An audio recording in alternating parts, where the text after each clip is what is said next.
Jupiter नीच का हो वो पोजीशन दे देता है, पैसा दे देता है।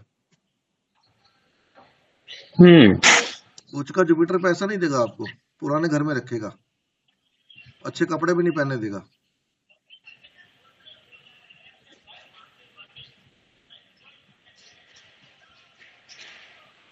आप कह रहे थे आप सबको नॉलेज है, बेसिक नॉलेज है ना, सबको है। हाँ हाँ, आई मीन अभी लगता है कि नहीं है। अभी मैं शेयर तो कर नहीं पा रहा, शेयर करने की कोशिश कर रहा हूँ, मेरे से यहाँ पर शेयर नहीं हो रहा, इसीलिए मैंने पूछा था किसी के पास अगर जूम का आईडी है तो चल जाएगा, वो है ही नहीं है, पिक्चर करके नहीं होगा। चलो आप एक काम करो, आप ना एक चार्ट बनाओ, खाली ब्लैंक चार्ट। हाँ बनाते। कुछ ऑन कर लो कैमरे कुमरे भाई, कुछ कर सकते हैं तो।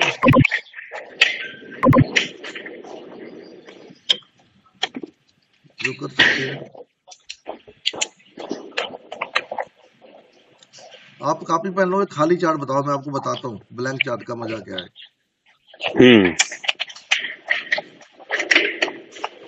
खाली चार्ट ले लो आप, होरोस्कोप बना लो, उसमें 1 से लेके 12 तक लिख लो। सो अपने को वही बनाना है, काल पुरुष की कुंडली बनानी है। हाँ जी हाँ जी हाँ जी हाँ जी, 1 से 12 तक लिख लो उसमें, आप जो भी लिखना है।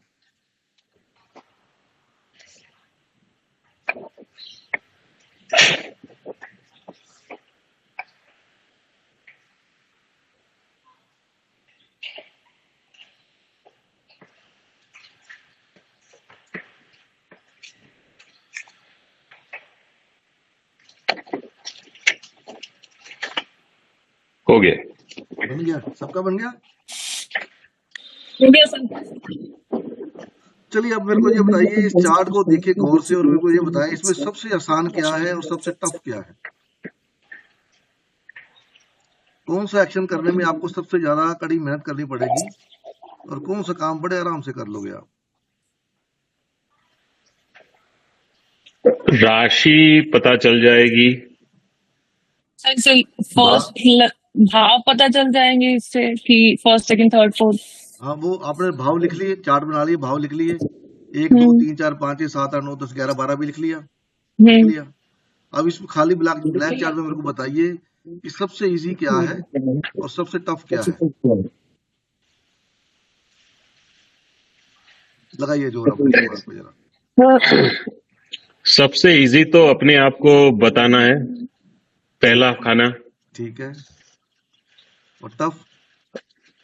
टफ शायद सामने वाला, सप्तम स्थान। नहीं।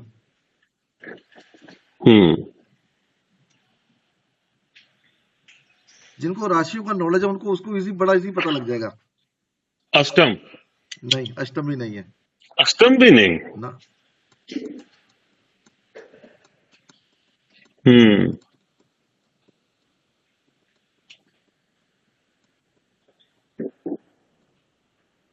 आपको सबको पता है राशियों का, भाव का पता है, राशियों का पता है। जब मैं आपको बताऊंगा ना, आपको ये इतना टफ है।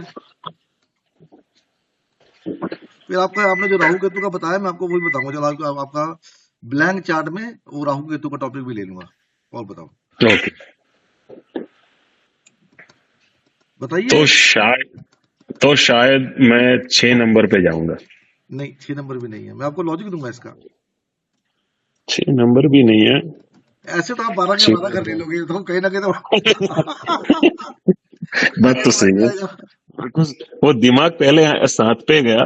बिकॉज यूजुअली आदमी क्या होता है कि if the person is married, आदमी अच्छा घर संसार चलता है तो सब कुछ अच्छा चलता है, ऐसा मेरा मानना है। हाँ, उसके लिए किसी चीज की जरूरत पड़ती है। अगर आपको राशियों का नेचर पता है तो ये आपको बड़ा इजी पता लग जाएगा। अभी और किसी को है कोई डाउट, कोई बताना चाहता है कौन सा घर जो टफ है सबसे? 12th हाउस ना। ऐसे देखो, आप आइडिया ले लोगे, 7वां भी आ गया, 6वां भी आ गया, 8वां 12वां भी आ गया। 8 12 तो सब बोलते हैं टफेस्ट। चलो मैं बताता हूँ आपको। अगर आप देखो राशियों को, देखो पहले आप, तो मेष लगन है, मेष लगन बनाया आपने, उसके पीछे वाली राशि कौन है? मीन। मालिक बृहस्पति है। हाँ जी। हाँ, उसके आगे वाली राशि कौन है? कुंभ। ना, उसके आगे, मेष के आगे आगे। टॉरस। ओह या विषभ। टॉरस। टॉरस। वृषभ। शुक्र विषभ। राशि, शुक्र मालिक है। हाँ जी। हाँ। दोनों सौम्य ग्रह हैं। हाँ जी। गुरु और बृहस्पति भी शुक्र है। सौम्य। हाँ। तो आपको कोई एक्शन लेने में ज्यादा तकलीफ नहीं होती। कोई भी आपने बात करनी हो, कोई काम करना हो, कुछ जाना हो, तो ज्यादा प्रॉब्लम आपको नहीं, आप इजीली कर लोगे, राइट। सबसे टफ हाउस कौन सा आपका? 9th house. भाग्य। भाग्य का लग गया। अब क्यों भाग्य? आप बताओ।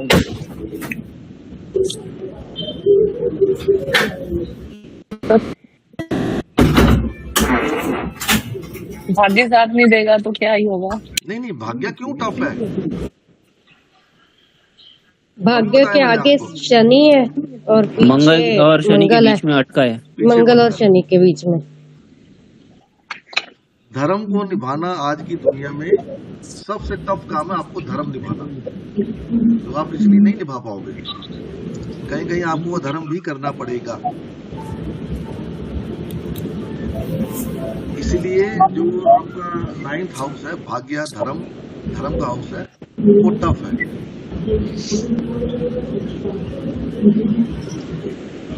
इसी तरह से आप देखते चलो जो भी घर है, आपको सूर्य जो पंचम हाउस है, उसके पीछे देखो, पीछे उसके चंद्रमा है, आगे बुध है।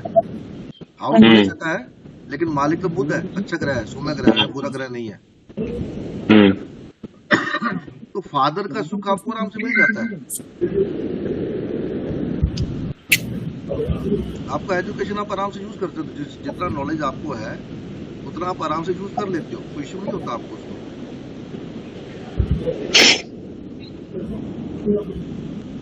छठे घर के अंदर जो आप सप्तम हाउस आपने बोला था, तो सप्तम हाउस के पीछे बुध है, ठीक है, आगे मंगल है। शादी तो हो जाएगी आपकी, उसमें कोई शादी को निभाना, पार पाना, वो आपका ट्रांसफॉर्मेशन है, वो टफ होगा आपके लिए।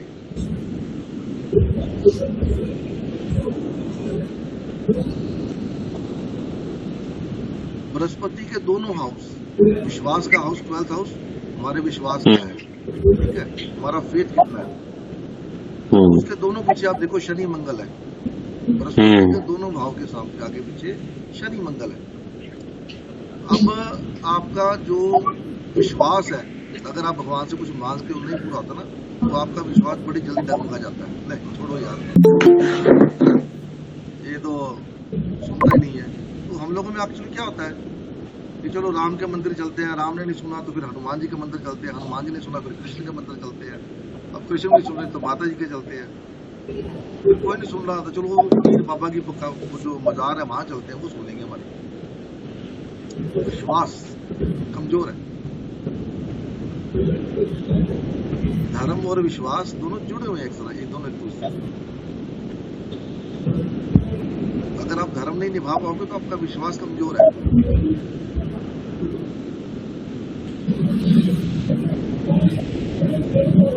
जिन घरों में आपको दिखेगा कि आगे पीछे ग्रह बेनिफिक ग्रह है, वहां पर आपको हमेशा टफ मिलेगा। अब आपका चार्ट आप सबको पता होगा, राइट, ठीक है। अब आप अपने चार्ट में देख लो, जहां पर भी बृहस्पति की राशियां पड़ती है, वहां पर आपको ग्रह कोई हो या ना हो, आपको प्रॉब्लम आती है कि नहीं आती, वहां आपको पार पाना कितना टफ है, पार से निकलना। अब देखो, जहां पर भी आपकी धनु राशि आ रही है, जहां पर आपकी मीन राशि आ रही है, उस भाव से संबंधित आपको हमेशा प्रॉब्लम रहेगी। टफ भाव है, विश्वास, धर्म, ये दोनों चीजें।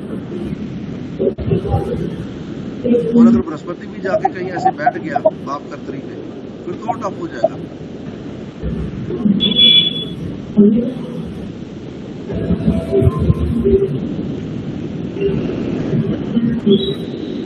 ठीक है, या आप ये देख लो, धनु राशि में जो ग्रह बैठा हुआ है आपका, उससे संबंधित आपको दिक्कत है कि नहीं है।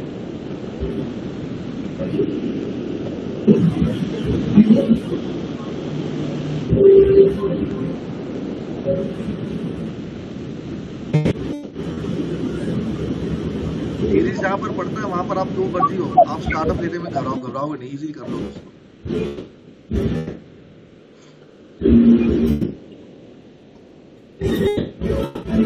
तो जैसे आपका लिब्रा लगन है, आपका एरी सप्तम भाव में पड़ेगा, आपको अगर कोई पार्टनरशिप का ऑफर दे तो आप झट से मान जाओगे, ठीक है कर देते हैं। सही है।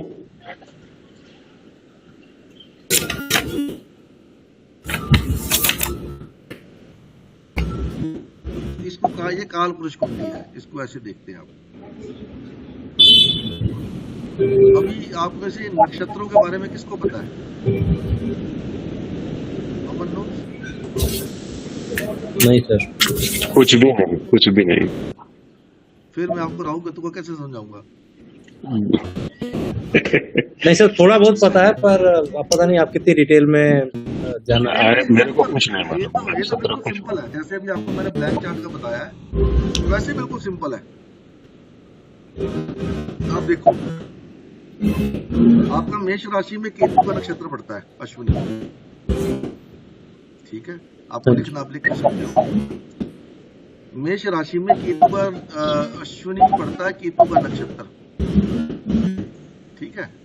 उसके बाद 2 नंबर राशि छोड़ दो, 3 नंबर में राहु का नक्षत्र पड़ता है, अपना आर्द्रा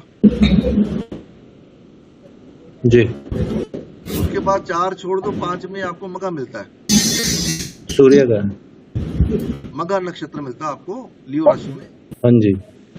उसके बाद वर्गो छोड़ दो, आपको लिब्रा में स्वाति मिलेगा, राहु का।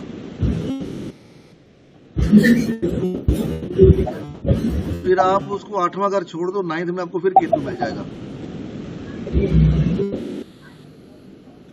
10वां घर छोड़ दो, 11th में आपको फिर राहु मिल जाएगा, शत्रुशाली। 12वां घर छोड़ दो, फिर आपको अश्विनी मिल जाएगा। मतलब आपका 2, 4, 6, 8, 10, 12 यहाँ पर राहु केतु का ऑटोमेटिक चर्निंग है। समुद्र मंथन जो हुआ था, 2, 4, 6 2, 4, 6, 8, 10, 12 ये आपके जो घर है, जो राशियां हैं, ये ऑटोमेटिकली राहु केतु के उसके अंदर है। यहाँ पर चर्निंग जितनी कम लग उतना पैसा आपको मालूम है। जो राशि दिखाती है, सर चर्निंग कर लोगे मतलब मेहनत कर लोगे? हाँ। अच्छा। समुद्र मंथन में क्या कहते हैं, मेहनत ही करी थी ना उन्होंने, कभी इधर खींच, कभी उधर खींच, कभी इधर खींच, कभी उधर खींच, उसमें से नवरत्न निकले आने, उसमें अमृत निकला है। सर तो जैसे 2, 4, 6 आपने बोला, 2 तो कुटुंब का घर होता है, तो उसमें मेहनत क्या, कुटुंब के साथ, कुटुंब के लिए, मतलब? कुटुंब को संभालना सबसे बड़ी मुश्किल है आपके लिए। अच्छा। उसमें आड़े कौन आएगा? आपके कुटुंब के आड़े को आप देखो ना, एरीज में मघा है, एरीज में वो है अश्विनी जी। और आपके तीसरे हाउस में राहु का है। तो मघा आप, मतलब एरीज आप हो गए, तीसरा हाउस आपके एफर्ट्स हो गए, आपके दोस्त हो गए, आपके भाई बहन हो गए। हाँ जी। जितने आप एफर्ट डालोगे, जितना आपका भाई बहन के साथ स्वार्थ बना रहेगा, प्रॉपर्टी को क्लेश नहीं रहेगा, वो भावत भाव थर्ड हाउस, तो आपका जो फैमिली लाइफ है इसी रहेगा। आप देखो जितनी भी फैमिलीज है, उसमें झगड़ा किस बात को लेकर होता है? पैसे को लेकर, हाँ जी। इनहेरिटेंस को लेकर के। फैमिली को संभाल पाना बहुत मुश्किल है आपके लिए। सर अभी आपने 3 हाउस बोले, अश्विनी फर्स्ट हाउस में, दूसरा जो मैं कुटुंब का बोल रहा था, 2 जो इनका घर है, फिर तीसरा, इन तीनों को मैं मतलब कनेक्ट नहीं कर पाया, आपने जो स्टेटमेंट बोली है। मेरे कहने का मतलब ये है कि पहले घर में केतु का नक्षत्र है जी। तीसरे घर में राहु का नक्षत्र है। अच्छा, इन दोनों के बीच में। 2 नंबर में फंस गया बीच में। हाँ जी। अच्छा अगर आपको 2 नंबर का रिजल्ट चाहिए तो आपको पहले और थर्ड को मैनेज करना पड़ेगा, अच्छा अच्छा अच्छा, ठीक ठीक है ना? वहां पर चर्निंग होती है राहु केतु की हमेशा, ठीक है। फैमिली को लेकर। और आप देख लो, जब भी फैमिली में झगड़ा होगा, पैसे को लेकर होगा, भाई बहनों को लेकर होगा। सही बात है, मोस्टली। सर एक मिनट, ओके, एक मिनट सर। जयप्रिया जी, आप अपना माइक्रोफोन बंद कर देंगे क्या? मैं कर देता हूँ, कर दिया। तो वहां पर आपका झगड़ा रहेगा। चम्मच ओगले सारे सोचने। अब तीसरे से 5वें में 4th हाउस है। 4th हाउस आपका पीस ऑफ माइंड है, ठीक है? आपको अथॉरिटी मिल गया, आपको अथॉरिटी मिल गया, अच्छी पावर मिल गई, एजुकेशन हो गया, लेकिन आप में अहंकार आ गया, तो फोर्थ हाउस डिस्टर्ब हो गया आपका। अपनी उस पोजीशन को मेंटेन करने के लिए आपको बहुत सारा एफर्ट डालना पड़ेगा। आप इसी धुन में रहोगे, यार कहीं मेरे मुंह से कोई बात ना निकल जाए, कहीं मेरे से कोई काम ना ऐसा हो जाए। ये ब्लैंक चार्ट की बात कर रहा हूँ आपको, प्लैनेट मैंने कोई नहीं लिया इसमें। जी सर। और सर प्लेनेट अगर इन तीनों में से कहीं हो तो उसका फ्लेवर भी ऐड होगा फिर, अब वो तो होएगा, या वो कहीं से ऑटोमेटिकली होगा। हाँ,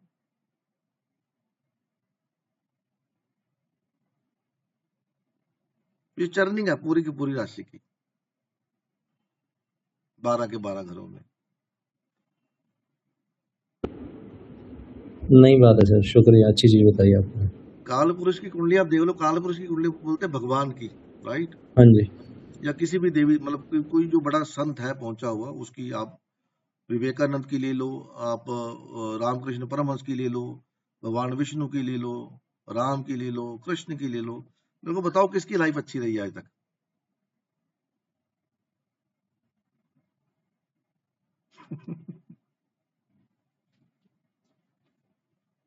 हर कोई कहीं ना कहीं उसको प्रॉब्लम रह ही रहा है। हाँ सर, ये कहा जाता है ना कि ये दुखालय है, मृत्यु लोक है, तो जिसका भी जन्म हुआ है उसको कर्म भोगने हैं अपने। भोगना है, भोगना है। भगवान नहीं बच पाए तो हम कहाँ, इंसान कहाँ से बच जाएंगे। सही बात है सर। अभी आप देखो, मैंने बताया था आपको कि अग्नि तत्व है और पृथ्वी तत्व है, या अर्थ त्रिकोण है, काम त्रिकोण है, या वायु तत्व है, और अपना ये जल, और जल तत्व भी बोलते हैं इसको, हाँ इसका तो दूसरा कोई है नहीं। अब इनमें अगर आपका अग्नि तत्व में कोई भी ग्रह चला गया, उसके लिए आपको बार बार इनिशिएशन लेने पड़ेंगे। अग्नि आप आग जलाते हो, आप वो कंटिन्यूस जलते, उसी फ्लेम उसका वही तो नहीं रहता। कोई भी आग जलाते हो उसमें आपको घी डालना पड़ता है, एक समय के बाद उसकी लो नीची होती है, फिर घी डालना पड़ता है उसको बराबर करने के लिए। आपके घर की जोत है या कोई भट्टी है, या जैसे लोहड़ी पे आप आग जलाते हो तो उसमें लकड़ी डालनी, हवन करते हो तब भी लकड़ी डालनी पड़ती है, आग ठंडी हो रही है लकड़ी डालो। तो जो भी ग्रह आपका उसमें चला गया फायरी साइन के अंदर, वहां पर आपको इनिशिएटिव लेने पड़ेंगे। जैसे जैसे सपोज करो कि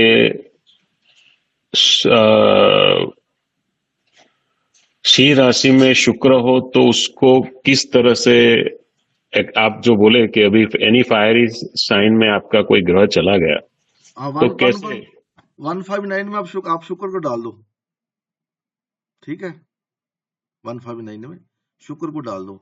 अब शुक्र आपकी शादी का कारक है, तो शादी को बनाए रखने के लिए आपको इनिशिएटिव लेने पड़ेंगे बार बार। और सर वैसे तो देखा जाए तो सिंह लगन की कुंडली में शुक्र, अगर लगन सिंह लगन है तो शुक्र वैसे भी कारक नहीं बनता और झगड़ा, तो उसमें आपको इनिशिएटिव लेने पड़ेंगे, बार बार लेने पड़ेंगे। इनिशिएटिव माने एडजस्टमेंट करना पड़ेगा, खुद को संभालना पड़ेगा, कुछ भी आपको एफर्ट ज्यादा डालने पड़ेंगे, एफर्ट ज्यादा डालने पड़ेंगे तो आपकी वजह से कोई बात बिगड़ती है तो आपको एफर्ट डालने पड़ेंगे, आपको मनाना पड़ेगा। सही है, सही है। ये उसका अग्नि तत्व का है। कोई भी ग्रह आप डाल दो, मंगल डाल दोगे तो मंगल आपका पराक्रम है, या जो भी जिस हाउस को मंगल ओन करता है, आपका भाई है, तो भाई के साथ बिगड़ेगी बनेगी, आपको संभालना पड़ेगा उसको। और सर स्वराशि का बैठा हो, फॉर एग्जांपल सूर्य, सिंह लगन में सूर्य ही बैठा हो तो सिंह सूर्य, तो फिर आपको अपनी जो आपका नॉलेज है, जो आपका पावर अथॉरिटी है, उसके लिए स्ट्रगल करना पड़ेगा, इनिशिएटिव देखो आपको पावर मिल जाएगी, सब कुछ मिल जाएगा आपको, लेकिन उसको संभाल के रखना आपको उसके लिए, मतलब जैसे आप मान लो नरेंद्र मोदी को चलो ले लेते हैं जी, या किसी को भी ले लो, या राहुल गांधी को ले लो, किसी को भी ले लो आप जी, उसको एक अच्छा पावर मिल गया, ठीक है, वो सूर्य कभी गलत काम नहीं करता। सूर्य का एक हैबिट है, उसका काम है देना। मान लीजिए आपका लगन में सूर्य बैठा है लियो साइन में, आप लोगों को दे रहे हो, ठीक है, जो भी वो मांगता है आपको, या आप अपनी इच्छा से दे रहे हो, आप 2 बार मना करके देख लो, आपकी बुराई शुरू कर देंगे। वो ये थोड़ी देखेंगे आपने 10 बार दिया है, वो ये देखेगा भाई 2 बार मना कर दिया। उसको मेंटेन करने के लिए आपको देना पड़ेगा। सही कह रहे हैं सर, ऐसा ही है। वैसे सर ये ह्यूमन नेचर भी है, आदमी अच्छाई याद नहीं रखता, बुराई ही याद रखता है दूसरे की, एक भी गलती हो जाए। फायरी साइन की ये प्रॉब्लम है। तो फायरी यहाँ साइन पे शायद सूर्य की वजह से जो आदमी का अहम होता है वो ज्यादा हर्ट होगा। हर्ट नहीं होगा। देखो सूर्य को अपनी बना के रखने के लिए, अभी सूर्य क्या है, आप देखो सूर्य जब सुबह उगता है, उसका टाइम है, एक टाइम पे उसने उगना ही उगना है, चाहे जो मर्जी हो जाए, दुनिया इधर की उधर हो जाए, उसको उसी टाइम पे निकलना है। अब हर कोई चाहता है यार मैं आराम कर लूं, मेरे को भी आराम मिलना चाहिए, लेकिन उसको आराम है ही नहीं, उसका ड्यूटी है, निकलना ही है, करना है, धूप सबको देनी है। उसने ये नहीं देखना कि हिंदू है, मुसलमान है, सिख है, ईसाई है, पौधा है, कुत्ता है, जो भी है, उसको बराबर शक्ति देनी है सबको। जिस दिन वो नहीं देना बंद कर, अभी डूबते सूर्य को देता है, डूबते सूर्य को कोई जल नहीं देता, कोई उसको नमस्कार भी नहीं करता, जा रहा भाई जा।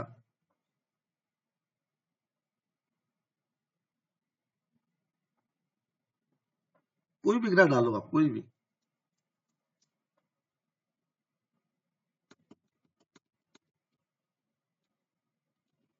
पृथ्वी तत्व में ये है कि उसमें जो भी ग्रह चला गया आपका, उसमें आपको सहनशीलता चाहिए, सहने की ताकत चाहिए उसको।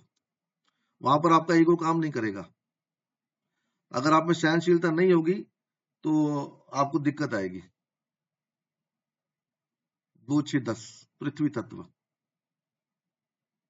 सर आप राशि की बात कर रहे हैं, भाव की? राशि। अच्छा, वहां पर जितना आपके अंदर सहनशीलता होगा उतना आप आगे बढ़ोगे। सर जैसे मेरा केतु है, वो वैसे भी वैराग्य कारक है, तब केतु वैराग्य का कारक, केतु आपकी इनहेरिटेंस का कारक है। आपको इनहेरिटेंस मिले ना मिले, आपको उसमें ज्यादा वो नहीं करना, मतलब वो भी मेरे को चाहिए हाँ उसके लिए टेंशन आपको नहीं लेनी, जो है सो है, मतलब अटैच नहीं होना। अटैच नहीं होना, तभी आपको कौन सी स्पिरिचुअलिटी में आगे लेके जाएगा। स्पिरिचुअलिटी के लिए आपके अंदर साधना, केतु साधना का भी कारक है, तो आपके अंदर जितना पेशेंस होगा उतना आपकी स्पिरिचुअलिटी बढ़ेगी।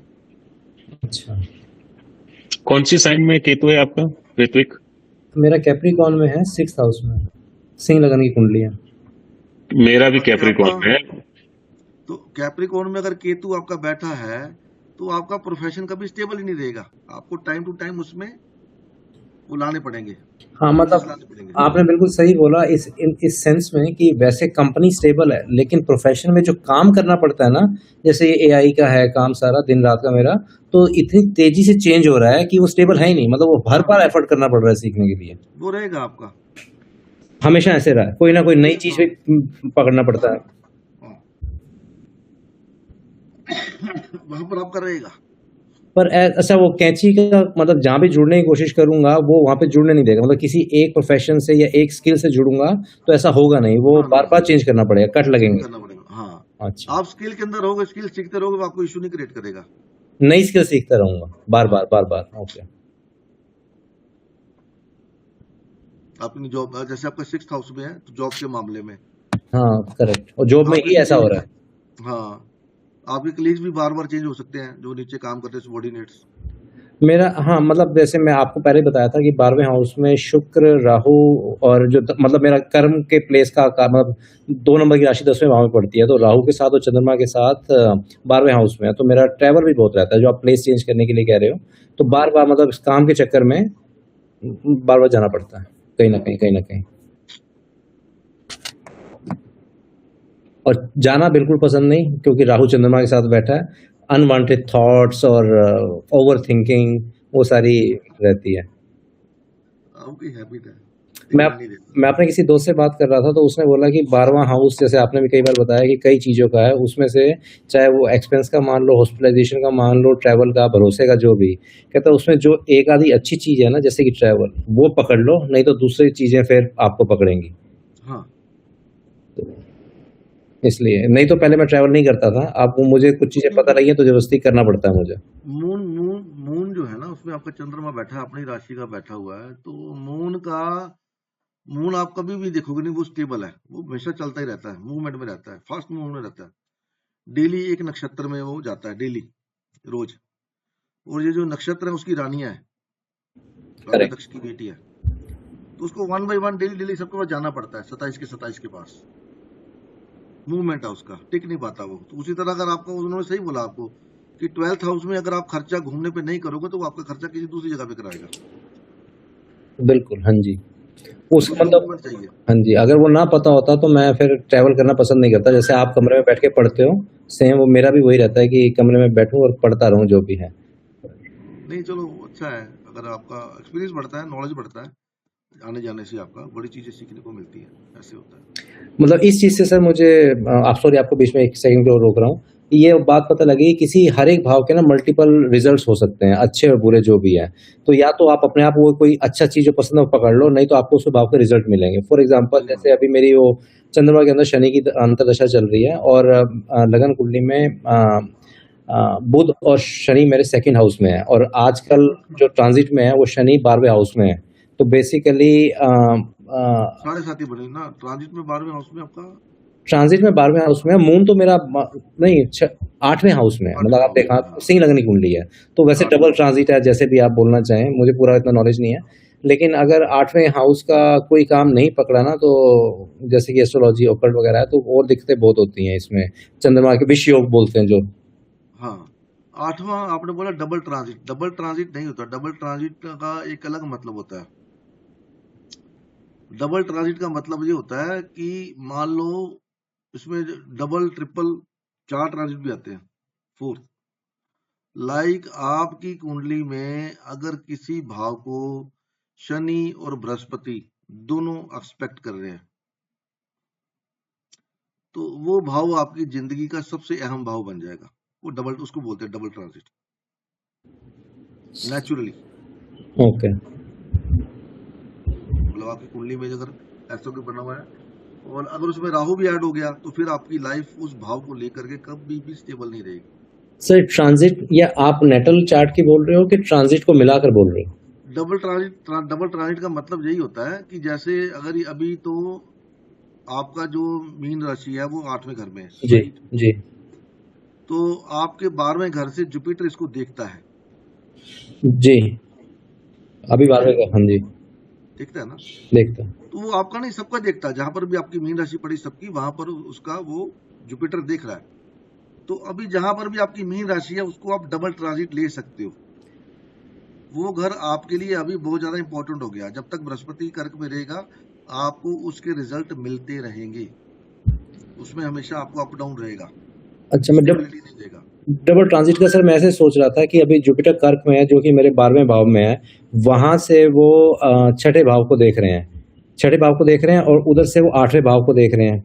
8वें भाव में छठे का मालिक भी बैठा है, शनि, बेसिकली आज के टाइम में। हाँ, तो इसी को डबल ट्रांजिट बोल सकते हैं, डब नहीं हैवीनेस नहीं? अच्छा, नहीं, नहीं, अच्छा।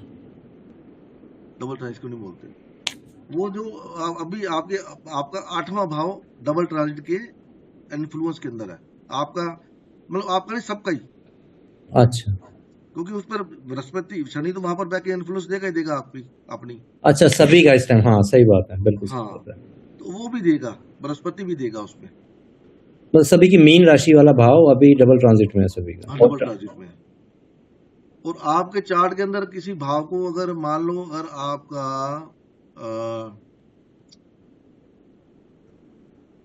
वहां से 9वां तो वो आ जाएगा, तीसरा वो आ जाएगा, मतलब आप कोई भी देख लो आपके भाव में, अगर किसी भाव पे बृहस्पति और शनि की दृष्टि आ रही है एक साथ, तो वो भाव आपकी लाइफ का सबसे बड़ा कर्म बाकी है उस भाव से संबंधित, वहां आपका लाइफ में स्टेबिलिटी नहीं रहेगा। अच्छा, दो हैवी प्लैनेट्स लाइक, देख रहे हैं। हाँ, लाइक जैसे अभी मान लो अभी बृहस्पति यहाँ पर है, अभी बृहस्पति इसके बाद लियो में आ जाएगा, तो लियो में आके वो देखेगा अपना 9वें भाव को। हाँ, अभी मान लो बृहस्पति लियो में ट्रांजिट कर रहा है, ठीक है। ठीक है। और आपका केतु भी लियो के अंदर ही है, ठीक है। मान लो अभी केतु केतु, लियो हाँ में चल ही रहा है, करेक्ट। और बृहस्पति लियो में आ गया, मान लो। हाँ जी, 2 महीने बाद। हाँ, तो अभी आपका धनु राशि जहां पर पड़ेगा, हाँ जी। वो हाउस आपके लिए सबसे ज्यादा इंपॉर्टेंट हो जाएगा। ऐसा क्यों सर? क्योंकि शनि की 10वीं दृष्टि धनु राशि पे है। अभी अच्छा, इधर से जुपिटर की भी आ गई, इधर से जुपिटर की भी जाएगी और केतु केतु की भी जाएगी। तो 9th हाउस आपका, आप देख लो, लॉन्ग ट्रेवल है, बॉस है, स्टडी है, एजुकेशन है, वहां पर आपको अभी जो भी होना है, जैसे आपका चार्ट होगा उस हिसाब से इवेंट होंगे। समझ गया सर। अब जो 9 नंबर साइन जिसका भी कुंडली में जहां पड़ा है वो भाव, हाँ, ठीक है। ये जब बृहस्पति जाएगा, अभी 3-4 महीने में जाएगा लियो में, वो थोड़े समय के लिए जाएगा। एट दैट टाइम वो हाउस को एक्टिवेट करेगा, समझ। 9th हाउस धनु राशि जहां पर भी पड़ी है। इसको आप बोलते हैं ट्रिपल ट्रांजिट। अच्छा, केतु, शनि और जुपिटर तीनों का जहां पे एस्पेक्ट आ गया वो ट्रिपल ट्रांजिट हो गया। अच्छा, एक ही जगह पे आ गए। हाँ। एक ही जगह पे। और सर ये तो आपने ट्रांजिट की बात बोली, और जिसका नेटल चार्ट में, हाँ, नटल चार्ट में भी कोई ऐसा सिचुएशन बन रहा है आपका। तो जैसे मेरे केस में जुपिटर और सन पहले के भाव में है, तो वो जुपिटर भी 5th हाउस को देख रहे हैं नेटल चार्ट के हिसाब से। हाँ। तो ये फोर्थ ट्रांजिट माना जाएगा, ये क्या माना जाएगा इसको? क्योंकि तीन प्लेनेट जो ट्रांजिट के हैं, अभी शनिदेव और 2 महीने बाद, 3 महीने बाद फिर जुपिटर 1st हाउस में, केतु 1st हाउस में, वो तीनों मिलके 5th हाउस को देखेंगे। जैसे मैं अपना एग्जांपल लेता हूँ, पर मेरे नेटल चार्ट में जुपिटर वैसे ही 1st हाउस में है। हाँ, तो फिर वो आपकी जो आपकी अथॉरिटी है, 5th हाउस है, बच्चे है, अथॉरिटी है, नॉलेज है, उसमें कुछ ना कुछ करेगा ऊपर नीचे। अच्छा, मतलब वो टाइम आपके लिए ज्यादा हो जाएगा थोड़ा सा। तो इसको फोर्थ ट्रांजिट बोलेंगे, या कैसे, या ट्रिपल ट्रांजिट ही रहेंगे? ट्रिपल ही रहेगा। अच्छा, मतलब नेटल चार्ट का इम्पैक्ट नहीं लेना इसमें। नटल का आप ले सकते हो, बट ट्रांजिट का मतलब ट्रांजिट है। नटल का जो आपका जो है वो योग बना हुआ, समझ गया। मान लीजिए मैं बताता हूँ आपको, आपका जुपिटर लगन में है, जी, ठीक है। तो आपका कौन सा लगन है? लियो। तो जुपिटर आपका देखता है धनु राशि को, जी, ठीक है। अभी यहाँ पर मंगल आपका 11वें घर में बैठा है चार्ट के अंदर, आज के टाइम में मान लो। अच्छा, वैसे 3rd में। हाँ जी, वो उसमें कोई इशू नहीं है। मान लीजिए मंगल आपका 3rd हाउस में बैठा है, या 11वें घर में, या दूसरे घर में बैठा हुआ है, ठीक है। तो मंगल का एस्पेक्ट भी आ गया धनु राशि पे। हाँ, आ गया ना। हाँ। अभी इसके बाद आप देखो, शनि आपका बैठा 3rd हाउस में, फॉर एग्जाम्पल। हाँ जी, शनि का भी आ गया 3rd एस्पेक्ट उसके ऊपर 5th हाउस पे, ठीक है। ये हो गया ट्रिपल ट्रांजिट, ठीक है। अच्छा, अभी आपका केतु भी बैठा है या राहु बैठा है शनि के साथ 3rd हाउस में, तो वहां से वो जो दृष्टि मारेगा 9th हाउस पे, तो आपका 4 प्लेनेट आपके 5th हाउस को इन्फ्लुएंस कर रहे हैं। अच्छा, ट्रांजिट में अगर 4 करें तो 4 ट्रांजिट वाला बोलेंगे, अदरवाइज ट्रिपल ट्रांजिट नहीं कंसीडर करना। ठीक है, ठीक है। तो वो जिसके चार्ट में इतने जितने होते जाएंगे, वो उतना ही वो खतरनाक होता जाएगा। खतरनाक मतलब पावरफुल। अब मेरे चार्ट में मेरे चार्ट में मेरे 2nd हाउस में शनि बैठा हुआ है, ठीक है। केतु उसको देखता है, बृहस्पति उसको देखता है, मंगल का वो डिस्पोजिटर है। तो मेरे 4 ग्रह मेरे 2nd हाउस को इन्फ्लुएंस कर रहे हैं, और चारों के चारों मैलिफिक है, ठीक है। हाँ जी। तो 2nd हाउस फैमिली मेरी है नहीं मेरे पास, बच्चे मेरे कनाडा में है, मदर मेरे भाई कहीं और रहते हैं, मैं ऊपर आता हूँ, वाइफ नीचे रहती है। तो 2nd हाउस मेरे लिए इंपॉर्टेंट है अभी ट्रांजिट के हिसाब से। आपने ट्रांजिट का बताया, नेटल नहीं। कुंडली के हिसाब से बता रहा हूँ आपको। अच्छा, कुंडली के हिसाब से, ठीक है। बिकॉज कुंडली में वो 2nd स्थान चारों ग्रह उसको इफेक्ट हाँ, जैसे अभी ट्रांजिट का बताया था, वैसे इनका नेटल चार्ट में ही वैसा है। नेटल चार्ट में। हाँ, सो ट्रांजिट में होगा तो जब तक ट्रांजिट रहेगा तब तक वो इफेक्ट करेगा, बाद में वो हट जाएगा। पर कुंडली में है तो वो पूरे टाइम लाइफ लॉन्ग रहे। हाँ, ये बात आपकी सही है, करेक्ट। जो मतलब जब भी उसकी दशा आएगी, अंतरदशा आएगी, तो वो 2nd हाउस को एक्टिवेट कर देगा। करेगा। समझा सर आप। मैलेफिक वे में करेगा। मतलब ट्रांजिट वाला तो उस ट्रांजिट की ड्यूरेशन के लिए है, नेट हाँ वाला मतलब आप लेके ही पैदा हुए हो ऐसे। हाँ, वो लेके पैदा हुए हो आप। अच्छा ओके। वो आपका कोई ट्रांजिट चलता कुछ रहा, वो आपका हाउस एक्टिवेट नहीं करेगा जब, क्योंकि 4 ग्रह करे तो किसी न किसी की दशा, अंतरदशा, प्रतिदशा चलती रहेगी, वो जब वो आएगी वो उसको एक्टिवेट करेगा। बिल्कुल बात सही बात है सर। तो 5th हाउस वाले का जिसका अगर 4 ग्रह देखते हैं, वो जितने ग्रह है उतने उसको देखेंगे, मैलेफिक देखेंगे तो उतना प्रॉब्लम है, अच्छे ग्रह देखेंगे तो उतना अच्छा है। मैंने कुंडली में देखा है नेटल चार्ट में, शनि सप्तम स्थान में, शुक्र बुध की पहले घर में से दृष्टि पड़ती है, मंगल की 12वें घर से दृष्टि पड़ती है और गुरु की 11वें घर से दृष्टि पड़ती है। हाँ, तो 7th हाउस खराब है उसका। 7th house. हाँ, मैरिड लाइफ खराब है उसकी। गुरु, शुक्र और बुध तीन अच्छे ग्रह है। गुरु, शुक्र और बुध देखते हैं, आप देखो ना उसपे जो एस्पेक्ट आ रहा है, शनि उसमें ऑलरेडी बैठा हुआ है, ठीक है। हाँ गुरु उसको देखता है, हाँ। शुक्र भी देखता है, हम्म। ठीक है। तो 7th हाउस अगर मैरिड लाइफ नहीं खराब होगी तो कुछ ना कुछ वहां पर खराब होगा उसकी बॉडी में।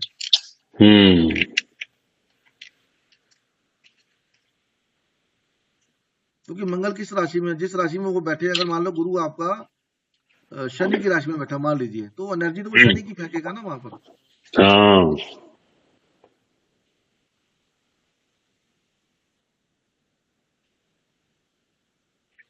बहुत बढ़िया हुआ आज का सेशन, तो बहुत बढ़िया जा रहा है। ये ऐसा है सारा कुछ जो मेरे को है करना, तो उसी में अभी आप लोगों को, वो लोगों को ये नहीं पता होगा कि दशा प्रोग्रेशन क्या होता है। नहीं, मैं तो बहुत कुछ सीखना बाकी है, किसी बहुत को कुछ। और किसी को मालूम है दशा प्रोग्रेशन?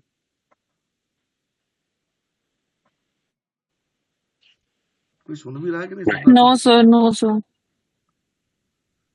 दशा प्रोग्रेशन वो होता है कि जब आपकी मान लो कोई दशा चल रही है, आपकी कोई भी दशा, मान लीजिए बृहस्पति की दशा चल रही है और बृहस्पति आपका 2nd हाउस में बैठा हुआ।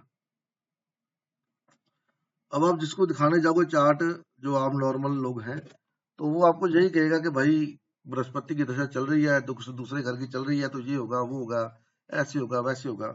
तो बृहस्पति की दशा 16 साल की है, तो वो 16 साल आपको दूसरे भाव के रिजल्ट नहीं देगा।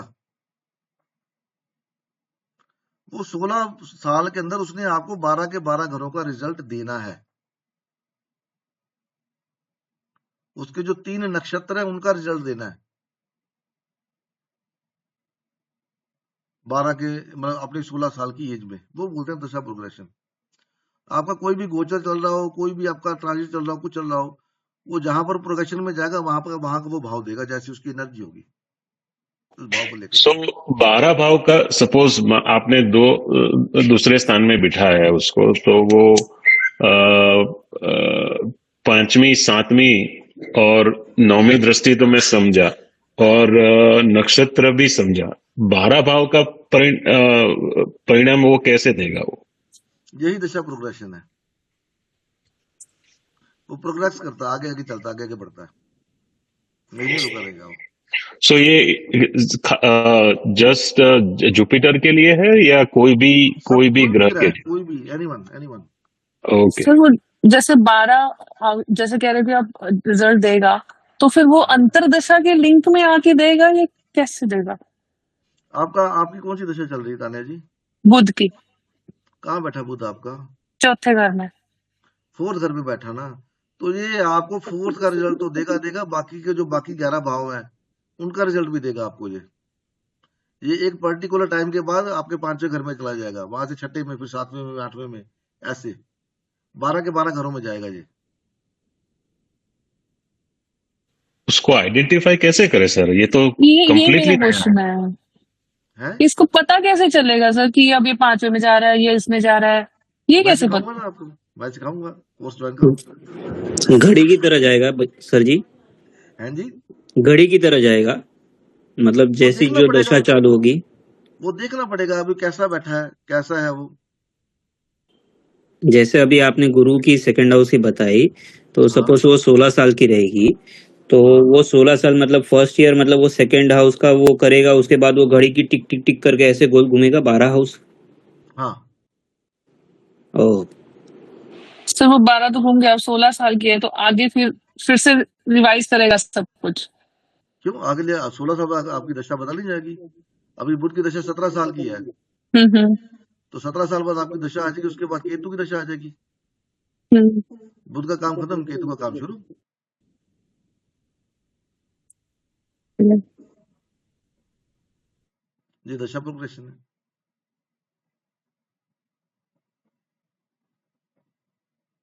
फिर जहां जहां उसके 3 नक्षत्र पड़ते हैं वहां का रिजल्ट वो देगा। आपका जो मर्जी गोचर चलता हो, जो मर्जी दशा चलती हो, अंतरदशा प्रत्यंतर दशा, उसको अपना रिजल्ट देना ही है। उसको ना तो अंतरदशा बदल सकती है ना प्रत्यंतर दशा बदल सकती है, अपना रिजल्ट देगा देगा। मान लो किसी का बृहस्पति नीच का बैठा हुआ है, ठीक है ना, तो उसको बोलेंगे यार तेरा बृहस्पति नीच का, तेरी दशा तो बेकार जाएगी, पर एक टाइम आएगा वो आपको एक्साल्टेशन का रिजल्ट भी देगा।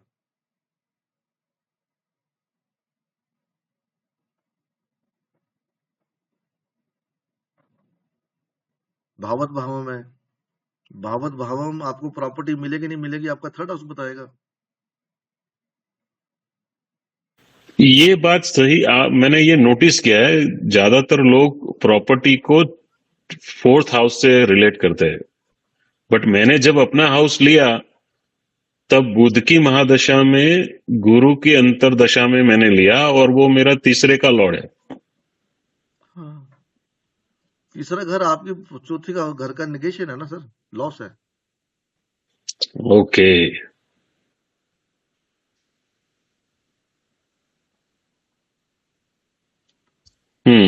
दूसरे से दूसरा तीसरा पड़ता है, 8वें से 8वां तीसरा पड़ता है। तीसरा पैसा है, 8वां आपकी इनहेरिटेंस है। जैसा आपका थर्ड हाउस होगा वैसा ही आपको पैसा मिलेगा, वैसी इनहेरिटेंस मिलेगी, नहीं तो नहीं मिलेगी। आपने घर लिया अपना, आपने अपना पैसा लगाया ना, कागज पेपर लिए, खर्च किया, तभी घर मिला, लॉस हुआ ना आपका पैसे का।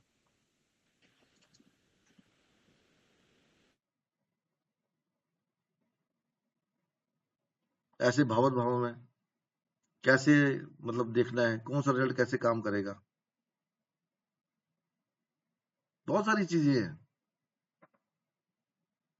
आपके चार्ट में 3 ग्रहों के 3 सेट बनते हैं, उनमें से एक ग्रह भी खराब हो गया आपका तो बाकी 2 भी खराब ही रिजल्ट देंगे, चाहे वो उच के बैठे हो।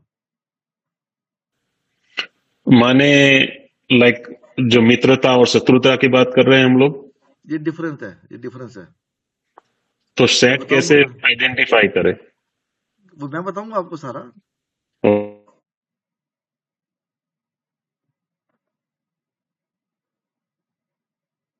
आपको उसका लॉजिक भी दूंगा, और इतना आसान लॉजिक जब आपको पता लगेगा यार अच्छा, आप ढूंढ सकते हो, थोड़ा मेहनत करना पड़ेगा, आप ढूंढ सकते हो आराम से।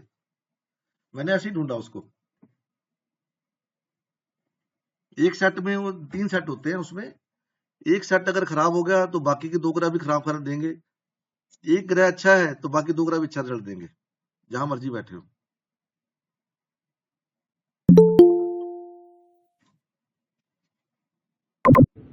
तो सर उनमें से एक मेन होता है क्या, कोई एक अच्छा हो तो बाकी 2 को अच्छा देना पड़ता है रिजल्ट, ऐसा है? हाँ अच्छा, उन 3 के सेट में एक मेन है। मेन कोई नहीं है उसमें, वो सेट है, 3 का सेट है। मतलब मान लीजिए आपके 2 मित्र हैं, एक तीसरे आप हो, ठीक है ना, तो आपका नेचर एक जैसा है, तो जैसे आप करोगे बाकी 2 मित्र भी वैसा ही करेंगे, यार ऋत्विक नहीं बोला तो मैं तो यही करूंगा। पर सर वो बाकी तो मान लो किसी मुसीबत में है, कहीं और शत्रु के साथ बैठे हैं तो वो ना कर पाए, तो वैसे समझने के लिए। हाँ वो नहीं, वो उसमें उसका फ्लेवर आएगा, वो देखना पड़ेगा शत्रु किस लेवल पे है, कौन हैवी कौन है। अच्छा अच्छा अच्छा।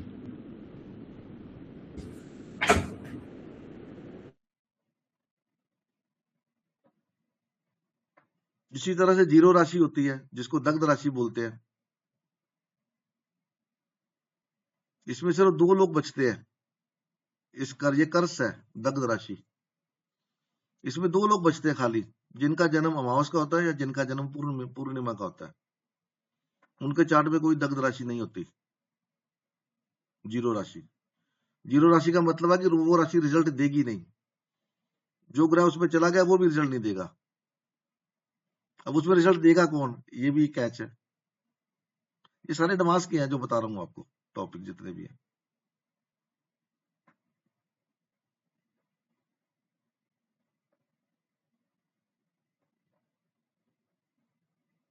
सर आपने बोला एडवांस के हैं, तो जो कोर्स आपने दिया उसमें नहीं है ये? ना ना, उसमें नहीं है, उसमें कहाँ होंगे। वो तो नॉर्मल बेसिक कोर्स है। वो तो कई लोगों ने बोला था हमको राशि रुशि का नहीं पता, हाउस का नहीं पता, वो तो बेसिक कोर्स है। तो सर आपको तो फिर 2 बैच बनाने पड़ेंगे, मुझे तो ऐसा लग रहा है, क्योंकि मुझे तो सेकंड वाले मतलब बाकी बेसिक तो थोड़ा बहुत पता है। ये एडवांस वाले में ज़्यादा मेरा इंटरेस्ट है, उसमें चीज़ें भी काफ़ी मतलब मेरे मनपसंद की हैं। हाँ, और कौन सी वाली नहीं, चीज? मैं बेसिक वाला भी कर सकता हूँ, बस टाइमिंग की प्रॉब्लम थोड़ी ज़्यादा रहेगी, मुझे ये दिक्कत है। ये हो गया, वो हो गया। ऋत्विक जी, आप बाहर रहते हो क्या? अरे नहीं सर, मैं रहता इंडिया में हूँ, पर मेरा ट्रैवल बहुत है। ओके।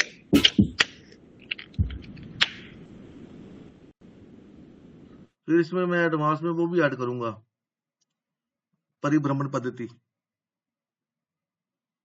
कौन सा साल आपका कैसा जाएगा,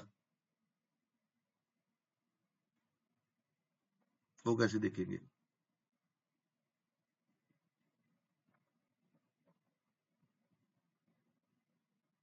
हाँ सर, मैं कल ही पढ़ रहा था इसके बारे में, बीसीपी के बारे में। हाँ, कुछ मतलब कुछ तो निकल के आया, मेरा थोड़ा बहुत एक्यूरेट है, पर हाँ जब आप पढ़ाओगे तब बहुत क्लियर होगा। ये बहुत लंबा इसका अगर देखा जाए तो प्रोसेस तो बहुत लंबा है, और मैं बेसिक बता दूंगा आपको सारा जितना भी है ठीक। इसमें। सर आपके पास वो डिजिटल बोर्ड है क्या? ना, हम्म। मैं इसीलिए सोच रहा था भी चलो जूम जूम जूम किसी के पास हो तो जूम में इजी होता है प्रेजेंटेशन देना ना, जूम के अंदर इजी हो जाता है बहुत ज्यादा। ये हो गया, और क्या ऐड कर सकते हैं इसमें। आपका कोई टॉपिक मेरे दिमाग में निकल गया सारा। आज मैं सारा दिन बिजी रहा हूँ, बाहर ही रहा हूँ, तो 8 सवा 8 बजे घर पे आया हूँ, खाना खा के ऊपर आके बैठ गया, वो दिमाग में था सब निकल गया।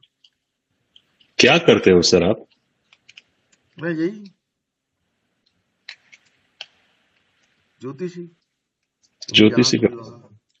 हाँ, वो कुछ नहीं, यही बचा है। हाँ, उसमें आपको ये भी आ जाएगी, ग्रह की एनर्जी कैसी है आपके ग्रह की, चाहे वो ट्रांजिट में है चाहे वो आपके चार्ट में बैठा है, उसकी एनर्जी कौन सी एनर्जी लेके बैठा हुआ है, वो कैसा बिहेव करेगा।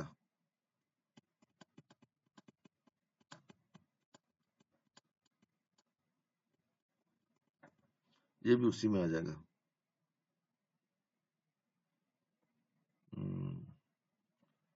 फिर मैं आपको सिखाऊंगा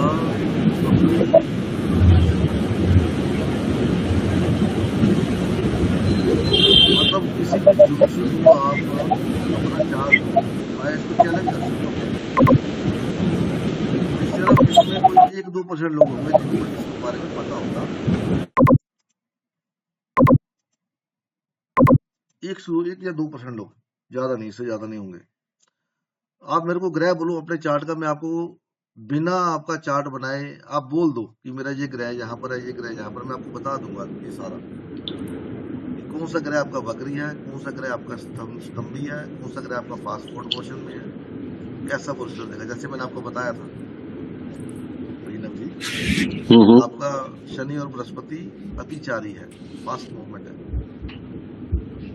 वो आपने बताया, मेरे दिमाग में रह गया, और मैं पूछने भी वाला था कि आपने वो कैसे बताया कि अतिचारी है, वक्री नहीं है, इट मीन्स अतिचारी। वक्री नहीं है, अतिचारी है, हाँ, वो फास्ट फॉरवर्ड मोशन में है, जो उसका नेचुरल मोशन है उससे फास्ट फॉरवर्ड है, उससे तेज भाग रहा है वो। हाँ, वो आपने पहले बताया, मेरे दिमाग में वो बैठ गया था, और मैं आपको पूछने भी वाला था, तो मेरे को बोला बाद में पूछूंगा मैं। मेरे को आप कोई चार्ट बोल दो, मैं आपको भी बता दूंगा, आपका चार्ट मतलब 90% बता दूंगा कि वो चार्ट आपका ग्रह वक्री है, स्तंभी है, रुका हुआ है, फास्ट फॉरवर्ड मोशन में है। क्या बात है। ऐसा मतलब लगता है हमको कुछ मालूम नहीं है। कोई मतलब चार्ट के ग्रह आपको बता दे भाई इस भाव में है, तो आप बिना कुंडली सॉफ्टवेयर यूज करे आप बता देंगे कि कोई वो हाँ रेट्रोग्रेड है आपके कि सामने बैठा यही बता दूंगा, आपके सामने बैठे बैठे बता हाँ। दूंगा। तो सर उन्होंने बताया मैं बताया पहले, मैं आप नहीं थे उस समय। मैं ज्वाइन लेट किया मैं। अच्छा अच्छा ठीक है सर। हाँ बताया, मैं सरप्राइज था और मैं थोड़ी देर के लिए मैं घूम गया कि मेरा तो वक्री नहीं है, अतिचारी अतिचारी कैसे मालूम हुआ, मेरे को नहीं मालूम। आप बोलो, कोई कोई बोल दो, आपको मुझे बोल मैं दो। बोलता हूँ सर। मेरा लगन में सूर्य और बृहस्पति है, दूसरे हाउस में बुध और शनि है, छठे हाउस में केतु है, मतलब ऊपर के तीनों हाउस में, ऊपर के 2, 12 और 1 में स्वराशि का, जैसे दूसरे हाउस में लियो लगन है, सिंह लगन है, तो सिंह लगन में सूर्य और बृहस्पति है, स्वराशि सूर्य है। दूसरे भाव में बुध और शनि है, स्वराशि का बुध है। और 12वां भाव कर्क मतलब 4 नंबर की राशि है, वहाँ पे चंद्रमा खुद बैठे हैं और वीनस और शुक्र है, और सिर्फ एक प्लेनेट है जो बचते हैं, वो नीचे छठे हाउस में केतु है। आपने आप बोला, सॉरी सर, आप आपने बोला चंद्र, चंद्र तो आपके 8वें स्थान में नहीं है। नहीं नहीं सर, चंद्र ओके सॉरी, नेटल चार्ट की बात कर रहा हूँ, D1 की। Oh okay okay okay. आप देख लो, आपका बृहस्पति भी अतिचारी स्थिति के अंदर है, अगर आपको देखना आता तो। अभी आप ट्रांजिट बता रहे हैं सर, नेटल चार्ट का बता रहे हैं मैम? नटल नटल मेरे को ट्रांजिट से कोई मतलब नहीं है, अच्छा अभी नटल बता रहा हूँ आपको। नहीं सर, अभी तो देखना चेक नहीं किया मैंने। अस्त है, अर्थचारी का नहीं पता मुझे। 20 और 25 डिग्री है बेसिकली, सूर्य 20 है और बृहस्पति 25। वो हाँ तो कॉन्सेप्ट ही नहीं मालूम है। बृहस्पति आपका फास्ट, अगर आपके पास जगन्नाथ हो रहा है तो मैं आपको बता सकता हूँ कहाँ देख सकते हो। सर ये तो मैक लैपटॉप है, वो विंडोज चलाना पड़ेगा, उस पे चलता हाँ नहीं वो। आप देख लेना, आपका बृहस्पति अतिचारी स्पीड के अंदर है, और वक्री बुध आपका या तो वक्री है या तो वक्री होने वाला है। 1 डिग्री के बुध है सर। 1 डिग्री का है, फिर अभी नहीं। आपका सूर्य 25 डिग्री का है ना? सूर्य 20, बृहस्पति 25। हाँ अभी नहीं, बस अभी नहीं है, बस 2-4-5 दिन में आपका ये जो, अगर आप इसको फॉरवर्ड करोगे, आपकी जो डेट ऑफ बर्थ है ना डाल के, हाँ जी। इसको फॉरवर्ड करोगे, आप कुछ ही दिनों में देखोगे आपका बृहस्पति वक्री है, ओ सॉरी मरकरी, बुध वक्री है आपका, वक्री हो जाएगा। नहीं पर नेटल चार्ट में तो नहीं है सर, मतलब आप नहीं है, ट्रांजिट मैं में। आपको नहीं बता रहा हूँ, मैं आपको बता रहा हूँ वो नहीं है, लेकिन अगर आपने डेट को अगर अच्छा फॉरवर्ड आगे की करोगे कुछ टाइम के बाद बकरी हो जाएगा। तो बकरी हो जाएगा 5 साल, मुश्किल से 5-7 दिन के अंदर। अच्छा अच्छा, मतलब जैसे 7 सितंबर का बर्थ है, तो मैं अगर उसको 17 कर दूं तो बकरी हो जाएगा। हाँ बकरी आपको देखो, बकरी हाँ, देखने मिलेगा। तो आपको मालूम मिल जाएगा बकरी है कि नहीं है, देखना हो तो दैट्स व्हाट सर सेइंग। हाँ सर, मैं देख लूंगा सर, मैं व्हाट्सएप उस पे लिंक पे बता दूंगा आपको। शनि का स्पीड भी आपका जो उसका नॉर्मल स्पीड है उससे ज्यादा है। शनि 4 डिग्री पे है। हाँ उसका स्पीड उससे ज्यादा है, जो नॉर्मल स्पीड शनि का होता है हाँ जी। उससे ज्यादा स्पीड है, वो फास्ट फॉरवर्ड मोशन में ही है। तो सर इसका इसका भी फर्क, इम्पैक्ट कैसे देखते हैं? इम्पैक्ट यह है कि इन भावों से संबंधित रिजल्ट आपको जल्दी जल्दी मिलेंगे, सही या गलत अच्छे या बुरे जो भी हैं जल्दी हाँ मिलेंगे। फटाफट मिलेगा आपको। अच्छा, अच्छे या बुरे तो फिर भाव की स्थिति और वो दृष्टि और कौन से प्लेनेट बैठे उस पर डिपेंड करता है। लाइक जैसे आप गाड़ी चलाते हो, उसकी आपका जो नॉर्मल एवरेज है वो 80 किलोमीटर पर आवर है, राइट? हाँ, मैं उससे ज्यादा नहीं जा सकता सर, मुश्किल। मैं वैसे बात कर रहा हूँ आपको, अगर आप कहीं फंस गए भीड़ के अंदर और आपको टाइम पे पहुंचना है, हाँ तो you will run your car 180, आप 110 120 30 पे ले जाओगे, मेरे को जल्दी पहुंचना है। तो फिर नुकसान होगा। हाँ, अगर गाड़ी रास्ता खाली रहा तो आप आराम से पहुंच जाओगे, दिक्कत नहीं आएगी। अगर रास्ते में भीड़ हुआ कुछ आ गया तो एक्सीडेंट भी हो सकता है। तो रास्ते में कुछ आ गया तो कुंडली में ये क्या ट्रांसलेट होगा? मतलब आप ये ऐसा होगा ना, वो जो किस भावों को देखता है, उस भाव को कौन देख रहा है, अच्छा, कैसे भाव है, उन भावों के रिजल्ट अच्छे देगा, वो फटाफट देगा मतलब। और सर आप ये अस्त ग्रह के बारे में अपने कोर्स में कवर करोगे? हाँ कर दूंगा अस्त में, अस्त बहुत सिंपल फंडा, कुछ भी नहीं है अस्त। हाँ मतलब क्योंकि ना इसमें बहुत कंट्राडिक्टरी व्यूज, जितना मैंने पढ़ा है सब कुछ इसको मानते हैं कि रिजल्ट नहीं देता, कुछ कहते हैं हाँ रिजल्ट देता है, बस स्लो। मैं आपको दिखा दूंगा, हाँ आई विल शो यू। हाँ वही तब। some people are saying it about the degree का डिफरेंस होना चाहिए, certain amount of degree or मैं कहता something। हूँ सूर्य बिल्कुल बुध बिल्कुल सूर्य की डिग्री के ऊपर है, मैं कहता हूँ। बुध को कई जगह पे कई लोगों ने बोला है कि बुध दोष नहीं अस्त लगता, नहीं देता है। अस्त नहीं होता, कुछ ऐसे पढ़ा हमने। मालूम नहीं सही है गलत है, वैसे भी मालूम सर नहीं। शुक्र और बुध बिल्कुल पास पास ही रहते हैं, मतलब कुछ डिग्री का डिफरेंस है ज्यादा मैक्सिमम। ज्यादा अब आप मेरे को एक बात बताओ, सूर्य यहाँ पर आपका अस्त होता है, ठीक है ना, हाँ जी। चार्ट में जब रात को सूर्य अस्त भी सूर्य अस्त ही है, तो इसका मतलब ये थोड़ी सूर्य रिजल्ट नहीं दे रहा, सूर्य तो रिजल्ट दे ही रहा है। वो बात भी सही वो है। आपको नहीं दे रहा, वो कहीं और दे रहा है। पर आपके लिए तो कहीं और दे रहा है, मतलब आपके लिए तो नहीं दे रहा। जैसे पृथ्वी का अगर आप देखें तो अगर रोशनी। मान लो सूर्य आपका कोई काम आपको करना है, लाइक अभी आप सेशन कर रहे हो, राइट? हाँ जी, सूर्य क्या है? रोशनी है ना। हाँ जी। अभी मैं अपनी लाइट बंद कर दूं, अपनी लाइट बंद कर दूं, हम पढ़ सकते हैं क्या? नहीं सर। तो सूर्यास्त होगा, पर सूर्य तो है, लाइट तो उसकी है ही ना। ठीक है, उसकी नहीं है, लाइट तो सूर्य की है। जितनी भी लाइट है वो सूर्य की है, चाहे चंद्रमा से आ रही है चाहे जहां से रिफ्लेक्टिव। मर्जी आ रही है।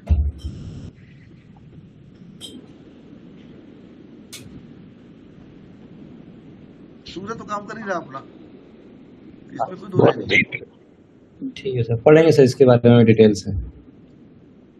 अब मेरी वाइफ का सूर्य शुक्र बिल्कुल मतलब क्लोज डिग्री के अंदर है, बिल्कुल क्लोज। 1 डिग्री का भी मुश्किल, मेरे को 1 डिग्री का भी मतलब उसमें वो नहीं है, फर्क नहीं है, मुश्किल से 1 डिग्री। अब इस हिसाब से तो उसकी शादी नहीं होनी चाहिए थी। सूर्यास्त हो गया, शादी का कारक है, तो भाई शादी नहीं होगी। उसकी शादी तो 22 साल की एज के अंदर होगी। तो सर ये आपने वो 3-4 चीजें देखने के लिए बोला था कि भाव, भावेश, कारक। तो कारक हंसता है, बाकी 2 चीजें भी तो देखनी पड़ेंगी। तो आप किसको बात, अच्छा किसको मानोगे आप? चलो ये तो काल पुरुष के हिसाब आप मेरे को से। आप मेरे को बोल दो, आप मेरे को बोलो, क्या आप किसको मानते हो? कौन से भाव आपका है, कौन से सूर्य आपका है? सर इसके अंदर कैच है। वो कैच बहुत कम लोगों को पता है, क्या कैच है। ये नहीं होता कि ग्रह अपना रिजल्ट नहीं देगा, ऐसा कभी नहीं होता। जैसे पिछली बार लोगों ने बोला था कारको भाव नाश है जी, मंगल कारक है, तीसरे घर का नाश। तो आपके सामने प्रूफ किया था, नहीं मेरे भाई की बड़ी बनती है। तो कहाँ गया फिर वो?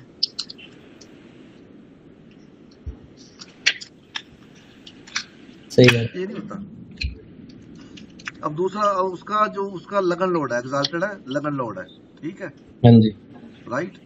तो अब लगन लोड को क्या चाहिए? आप मतलब उसका अस्त है, तो लगन लोड को क्या चाहिए? और अच्छा घर नहीं चाहिए उसको, लाइफ अच्छी नहीं चाहिए, राइट। ये इसका मुझे मतलब हो गया ना, लगन लोड सूर्य, लगन लोड शुक्र, अस्त हो गया। इसका अच्छा। मतलब उसका लाइफ अच्छा नहीं चाहिए। या नहीं मिलेगा, इसका मतलब ये निकलता है। हाँ। पर वो तो रानी की तरह रहती है, काम तो मेरे को करना पड़ता है। सर एक बार मैडम से भी पूछना पड़ेगा, उनका क्या विचार है। एक साइड की स्टोरी तुमने सुन ली। मेरा भी सूर्य शुक्र साथ में है। मेरे में भी सूर्य शुक्र नहीं साथ नहीं में है। मैम सच में एज ए क्वीन ही रहते हैं, आई नो। अच्छी बात है, फिर तो बहुत अच्छा। सर ने अपनी वाइफ के चार्ट पे प्रूव कर और दिया। Seriously she is such a beautiful lady. अब कहाँ गया अस्त शुक्र, कहाँ गया बताइए मेरे को। अब देखो, ये नहीं होता कि कोई भी ग्रह है उसने अपना रिजल्ट अच्छा भी देना है, उसने कोई भी ग्रह आपको अच्छा नहीं देगा पूरा अच्छा, कोई भी ग्रह आपको पूरा बुरा रिजल्ट नहीं देगा। हर एक का अपना अपना अहमियत है। सर वो चक्र घूमेगा काल का, प्लैनेट्स अपनी जगह बदलेंगे और सब एस्पेक्ट्स आएगा, तो जैसे कहते हैं ना भाई, टाइम एक जैसा नहीं रहता। वही अब रिजल्ट। लोग काल चक्र की दशा करते हैं। आप देख लो यूट्यूब पे वीडियो भरी पड़ेगी काल चक्र की, ठीक है। तो मेरे को किसी को बोलो काल चक्र पे मेरे को रिजल्ट लेके दिखाए। आपके जन्म का 1 मिनट भी आगे हो गया तो काल चक्र की दशा जो है वो 2 से 3 महीने आगे बढ़ जाती है 1 मिनट के अंदर। हाँ सर, ये बहुत बड़ी प्रॉब्लम है, क्योंकि मैंने किसी से जब बात कर रहा था तो उन्होंने जो BTR वगैरह किया, तो मेरा टाइम जो बर्थ डेट मुझे पता है वो निकल के आई नहीं, बाकी जो इवेंट्स हैं तो कम से कम 12-13 मिनट आगे हुआ, तब चीजें मैच होनी शुरू हुई। हाँ। तो जो क्योंकि नवांश में देखा, तो नवांश में तो बहुत जल्दी फर्क पड़ जाता है सर, तो वो सारी चीजें हिल गई वहां पे। नवाज 13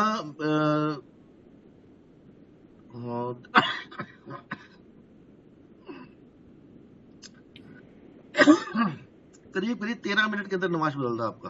हाँ जी, 13:40। 13 मिनट पे करीब 13 मिनट लगा लो आप, मोटा मोटा। तो मान लीजिए अभी ये आपका जन्म जो होता है वो किसी ऐसी डिग्री पे होता है कि उसके बाद 1 मिनट के अंदर आपका नमाज चेंज हो जाएगा। मतलब 12:20 पे आपका जन्म होता है, ठीक है। मतलब आप 3:20 की हो ना, तो आपका जन्म होगा 3:18 डिग्री पे, आपकी लगन की डिग्री 3:18 जी। मान लेते हैं। अब उसमें 2 डिग्री बचा है, तो 2 कला ही बचा है उसके अंदर, 2 कला के बाद उसका नमाज चेंज हो जाएगा। हाँ जी। और आपका जन्म में अगर 2 मिनट का भी आगे पीछे हुआ तो आपका नमाज चेंज है। तो सर ये तो बहुत मुश्किल होता है, मतलब मेरे को बहुत डाउट है कि एग्जैक्टली आप निकाल पाते हो, क्योंकि लोग ये भी नहीं समझ आता। कई जगह क्वेश्चन पूछा गया है कि जब बच्चे का सिर आए या फिर उसकी वो जो वो होती है वो काटी जाए, मतलब बर्थ टाइम माना क्या जाए, इस पे भी बहुत विवाद है।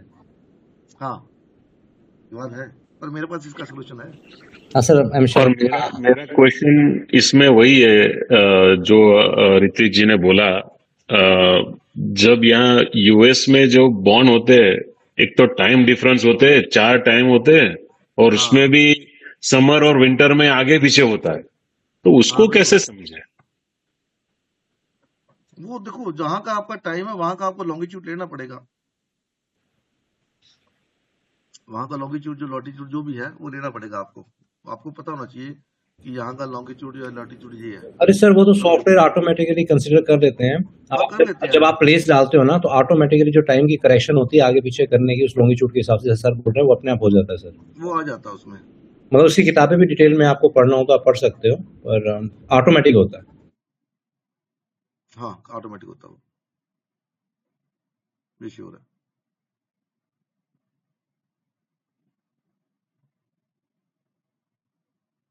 और कोई टॉपिक?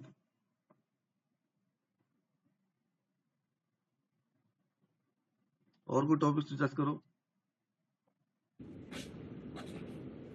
सर ये तो अथाह सागर है, मतलब पूरी उम्र जितनी रिसर्च आप कर चुके हो सर, अभी तो आपको भी लगता होगा कि बहुत कुछ बाकी पड़ा हुआ है।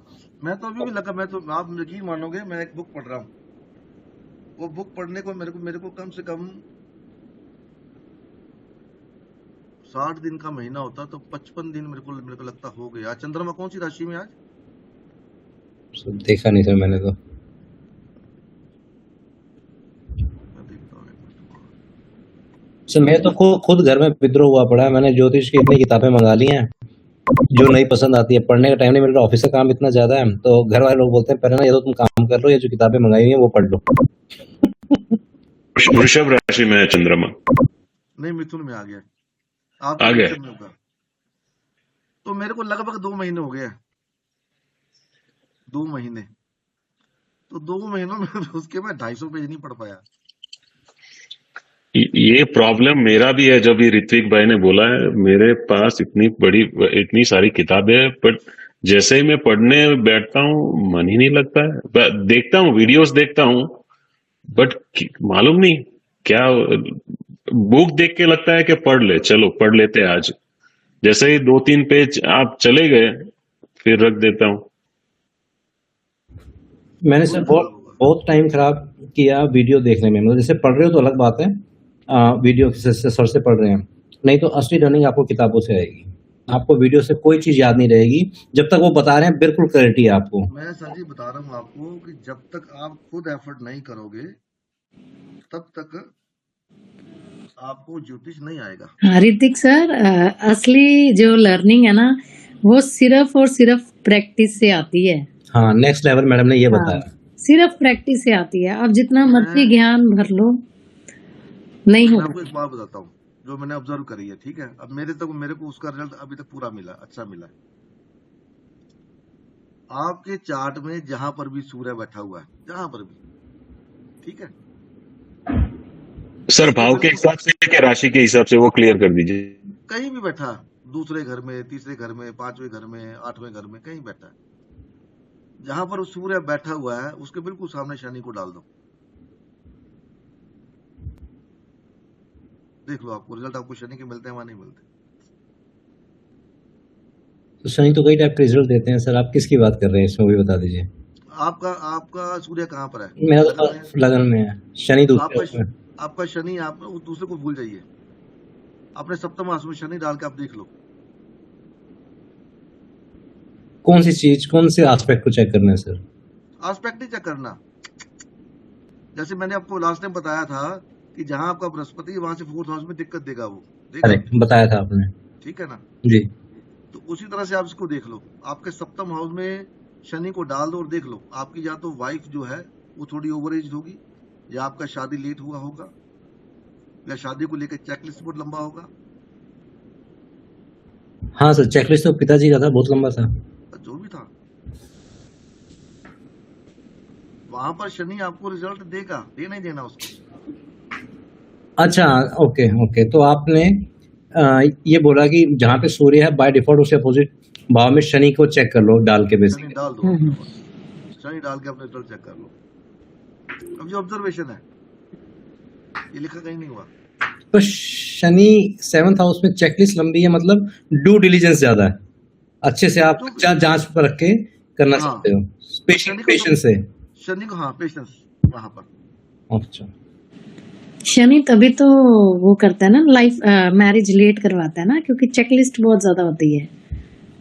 तो पर सर ये तो कालपुरुष के हिसाब से तो यही पोजीशन है देखा जाए तो शनि की 7वें हाउस की। उच्च का है, उच्च का होता है। कुछ का हो गया ना। हाँ, तो 7वें हाउस में जिसके लिए भी आप डालोगे उसके लिए ऐसा ही होगा हमेशा, जिसका सूर्य हाँ लगन में है। यस। हाँ, ओके, ठीक है मैडम। इवन जहाँ जहाँ सूर्य बैठा है उसके सामने भी वो बता रहे हैं।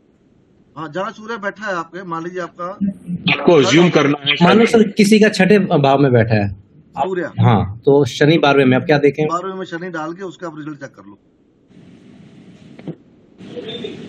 सर जैसे वो मेरे दिन 12th हाउस में सूर्य है। हाँ तो छठे हाउस में शनि डाल दो आप। उल्टा है मैडम का। हाँ, हाँ, काम वाली बाई परेशानी क्रिएट करेगी आपको, काम वाली बाई परेशानी क्रिएट करेगी। सर आजकल ही कर रही है, वैसे तो नहीं कभी करा। कभी आपको प्रोफेशन में दिक्कत रही होगी फिर, या आपके जो नीचे काम करते हैं वो लोग, या जो आपके साथ काम करते हैं उन्होंने प्रॉब्लम क्रिएट करी होगी, या वो चेंज होते होंगे। इनहेरिटेंस का इश्यू हो सकता है। नहीं सर, आपने सारी चीजें शनिदेव कुमार, वो तो सर पेशेंस स्लोनेस का कारक है, और सर्विस भी है, डेली रूटीन भी है, 6ठा हाउस जो आपने बताया, तो शनिदेव वहां पे हैं। मतलब कहते हैं अभी 3-6 इन भावों में क्रूर प्लैनेट ठीक काम करते हैं, हाँ, तो ये पर वो अपना अपना क्रूर बनना थोड़ी छोड़ देगा वो। तो बाई तंग करेगी। आपने किस पॉइंट ऑफ व्यू से छठा निकाला? हाउस आपके भाई है, काम करने वाले भाई, सर्वेंट्स हैं, हाँ सर्वेंट्स, सर्वेंट वो भी शनि का काम ही करने। शनि का ही रूप है, वो भी हाँ कन्फ्लिक्ट का हाउस है, इसलिए कन्फ्लिक्ट होंगे उनके साथ। अच्छा, काम वाली बाई से बेसिकली ना हो, आपकी जॉब के अंदर, आपके कलीग्स के अंदर वो चेंज हो सकते हैं।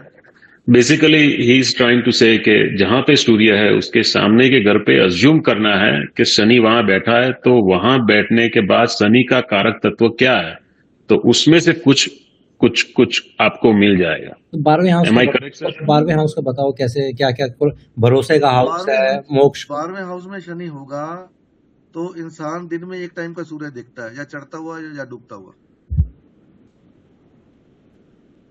उसे याद करनी पड़ेंगी चीजें। अच्छा, और सर सर आप 3rd हाउस कुछ कह रहे थे, फिर आप वो बात चेंज हो गई। और 3rd हाउस में सूर्य तो 12वें घर में, आपका 9वें घर में शनि डाल दो, भाग्य धीरे धीरे बढ़ेगा आपका। पिता से थोड़ी घनी दिक्कत होगी। या पिता से लगाव कम होगा, जब पिता हार्ड वर्क में बहुत होंगे। हाँ ये भी कह सकते हैं। वो बात भी सही है। सर सेकंड हाउस में सूर्य हो तो ये 8th हाउस का क्या होता है सर? मतलब 8th house is for in laws and not In-laws, देन इन-लॉज है और आपका अगर इन लॉज का इनहेरिटेंस, चक्कर नहीं है देन फिर इनहेरिटेंस आपका सर हेल्थ इशू है। शनि कारक भी तो है 8th हाउस के। हाँ हेल्थ इशू है। तो मतलब खुद को हेल्थ इश्यूज होंगे, हाँ और अगर नहीं हो रहे हैं हेल्थ इश्यूज तो अच्छा। इनहेरिटेंस का इशू होगा, वो डिपेंड करता है ना आपका एज कितना है। अभी देखो, अभी किसी जवान आदमी को अगर आप बोलोगे तुमको हेल्थ इशू होगा तो वो नहीं मानेगा ना वो। ओके। इनहेरिटेंस का इशू रहेगा, प्रॉपर्टी का इशू रहेगा, जॉब आपका जो प्रोफेशन है उसके अंदर इशू रहेगा। और अगर ये सब भी नहीं हो रहा है तो मतलब ठीक है। आपका जो डेली मरा के कर्म है उसमें प्रॉब्लम रहेगा। कभी आप 6 बजे उठ रहे हो, कभी 7 बजे, कभी 8 बजे, कभी 10 बजे खाना खा रहे हो, कभी 9 बजे, कभी 12 बजे। अच्छा, ओके।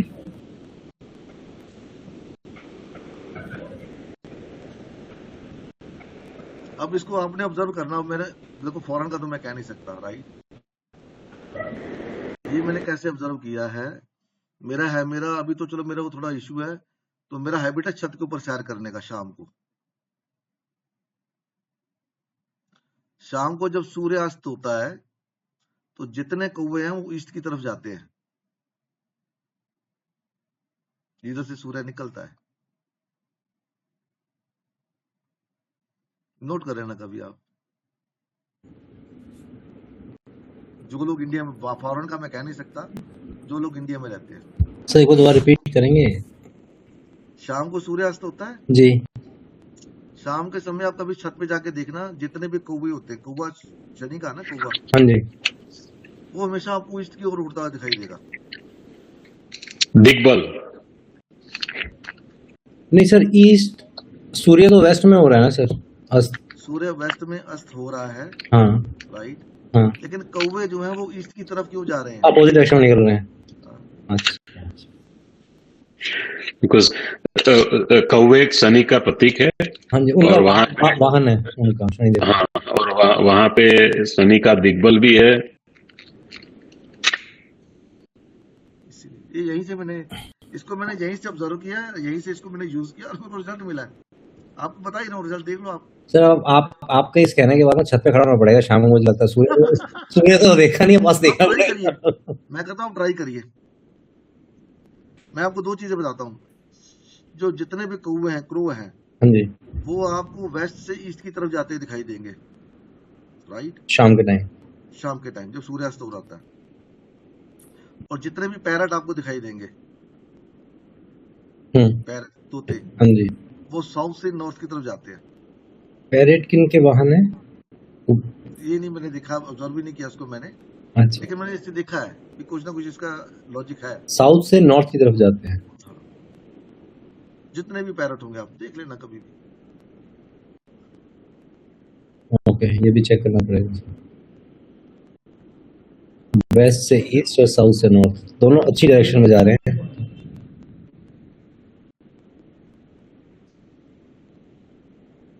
इसको सर आप कैसे कोरिलेट करते हो अपनी रीडिंग्स में, या वैसे आप सृष्टि के हिसाब से आप वैसे देख रहे हो क्या होता है? हाँ, भाई सृष्टि की नजर में जहाँ पर सूर्य है उसके सामने शनि अगर कौवा ईस्ट की तरफ जा रहा है, ठीक है, तो अगर जैसे सुबह तो मैंने देखा नहीं कभी, हाँ जी, तो जब सूर्य उगता है तो इसका मतलब कौवा अगर शाम को ईस्ट की तरफ जा रहा है तो वो दिन में वेस्ट की तरफ जाएगा, बिल्कुल, मतलब जिधर सूर्य उससे अपोजिट डायरेक्शन में निकल रहे हैं।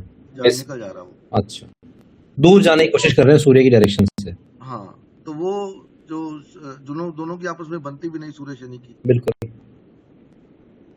तो इसलिए आप सातवें घर में शनि को डाल के देख लो, बन जाएगा रिजल्ट। जी सर।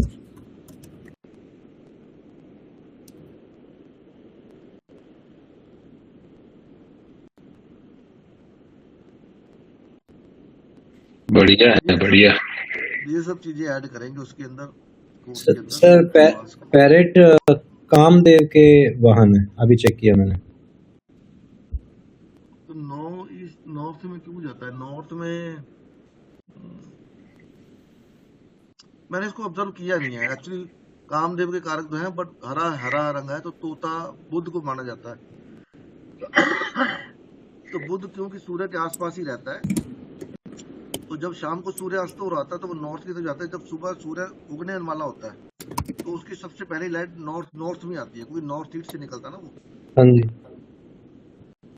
उदय उसका नॉर्थ ईस्ट से होता है, तो उसकी जो लाइट सबसे पहली लाइट उसकी नॉर्थ में आती है। ये रीजन हो सकता है इसका, मैंने इसको ऑब्जर्व नहीं किया। ठीक है सर, मैं थोड़ा और रिसर्च करता हूँ इसके बारे में। हाँ, इसको आप देख लेना जैसे भी है, तो कुछ ना कुछ मिल जाएगा आपको अगर आप करोगे तो। मैंने फिर छोड़ दिया बात में करना, बहुत सारी चीजें हैं। हाँ सर, ये तो वही जितना मैंने ऑब्जर्व किया है, ग्रह कब वक्री होता है, कब अतिचारी है, ये सब मैंने ऊपर सैर करते करते किया है। तो हर टाइम सोचना पड़ेगा सर। कहीं नहीं पढ़ा मैंने इसको, कहीं लिखा भी नहीं हुआ ना पढ़ा है। मेरा हैबिट था तो तेरा ना छत की तरफ देते रहे क्या हो रहा है कौन सा। अभी आपको देखना हो, चलो मैं बताता हूँ आपको। बृहस्पति तो आपको दिख ही जाएगा जब सूर्यास्त होता है, अभी दिख जाएगा आज के दिनों में। आपको मरकरी देखना हो, सुबह सूर्यास्त से पहले, सूर्य उदय से पहले उठ के देख लीजिए, आपको मरकरी दिखाई दी जाएगा ईस्ट में। हाँ, शुक्र और साथ ही मिलते हैं। ईस्ट ही मिलेगा आपको, वो दिखाई देगा, बुध, शुक्र ही दिखाई देगा, बुध दिखाई देगा आपको सूर्य उदय से पहले। चमकता का बिल्कुल डायमंड की तरह।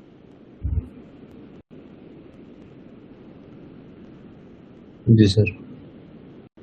कहीं भी ऑल ओवर वर्ल्ड आप भी देख सकते हो नीरव जी, सुबह उठ के सुबह उठना पड़ेगा सूर्योदय से पहले, मरकरी दिख जाएगा आपको।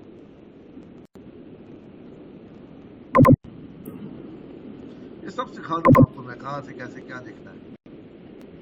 सर इसको मतलब ये तो अपनी अंडरस्टैंडिंग के लिए भी जगत में क्या चल रहा है, इसको आप एस्ट्रोलॉजी के फलित में तो यूज नहीं करते ना। कर सकते क्यों नहीं कर सकते, आपको पता है बकरी होने वाला, बकरी होने वाला तो क्या करेगा ये, उसके पहले आप अपना कोई काम कर सकते हो। अभी मरकरी बकरी हो रहा है, ठीक है, जी। तो जो भी डॉक्यूमेंटेशन का आपका काम होगा वो दोबारा से करना पड़ेगा। अच्छा। अगर आपको पता है मरकरी बकरी होने वाला तो भैया उसके पहले पहले काम निबेड़ लो, खत्म कर लो, तो फिर 20 दिन रुक जाओ। अच्छा अच्छा अच्छा समझ गया। हाँ। ये एक्चुअली क्या बात जितने भी बकरी ग्रह होते हैं ये सारे बैरिकेड आपकी लाइफ में। कुछ तो बकरी आपके ट्रांजिट में होते हैं और कुछ आपको नेटल मिले होते हैं D1 में, जो नटल में मिलते हैं वो आपके चार्ट का बैरिकेड है। और वो मिलते ही क्यों है सर किसी के चार्ट में? कर्म बाकी है आपका। इवन लग्नेश हो या 1-5-9 के मालिक हो फिर भी सर कर्म तो हर किसी का बाकी है, जिसके नहीं है बकरी उनको भी तो जिसका तभी तो वो आएगा। है वो है ठीक है, लेकिन जिसका कोई ग्रह बकरी है उसका कर्म बाकी है, उस ग्रह से संबंधित कर्म बाकी है, बहुत हैवी कर्म बाकी है, और वो ग्रह मदद करता है उसको। कर्म बाकी है या पिछली बार उन्होंने कुछ हानि पहुंचाई थी? हाँ वही वही वही कह रहा हूँ, अच्छा। बैरिकेड का मतलब क्या है कि आपको रुकना पड़ेगा। सर बैरिकेड कर्म का बाकी है, मतलब सर राहु केतु तो हमेशा ही बकरी होते हैं। वो तो राहु केतु के पास आपके जन्मों का सारा जितना लिखा जोखा हुआ है, वो जितने अभी आपके जो कर्म आप कर रहे हो वो सारे उनके पास है। एक्चुअली वो टाइम के हिसाब से चलते हैं, अगर आप देखोगे बाकी जितने ग्रह वो एंटी क्लॉकवाइज चलते हैं, राइट।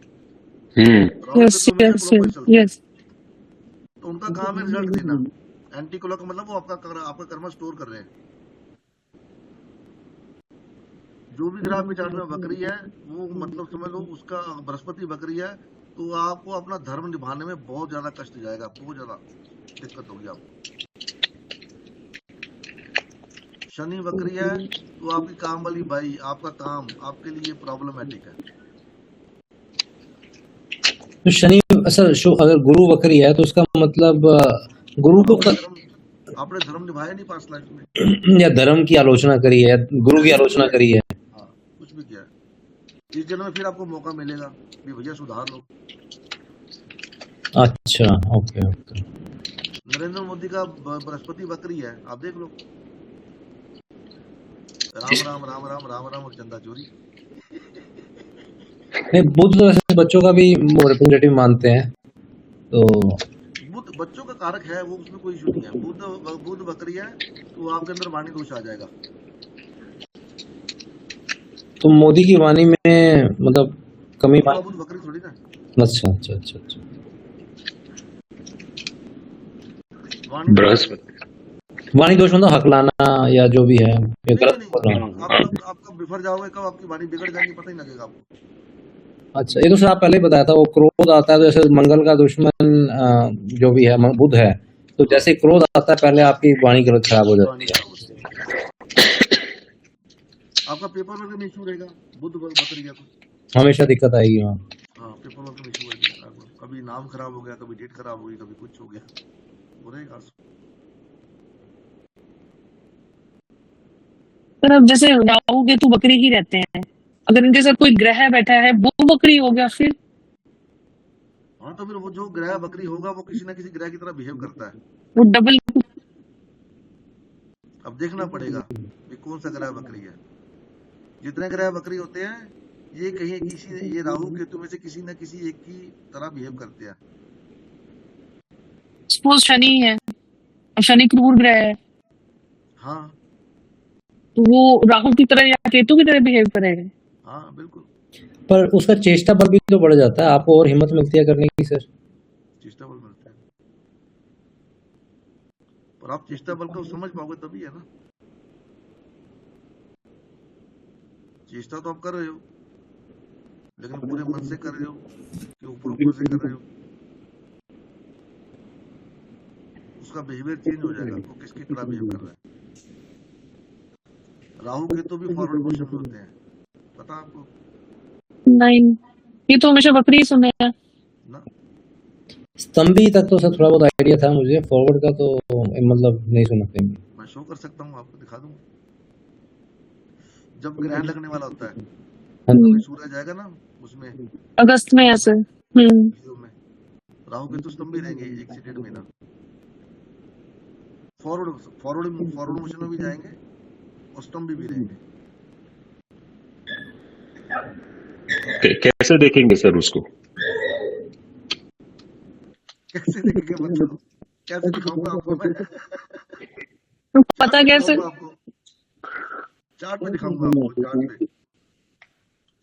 ओके, ये राहु केतु का आपका स्तंभी है या जब फॉरवर्ड मोशन में है।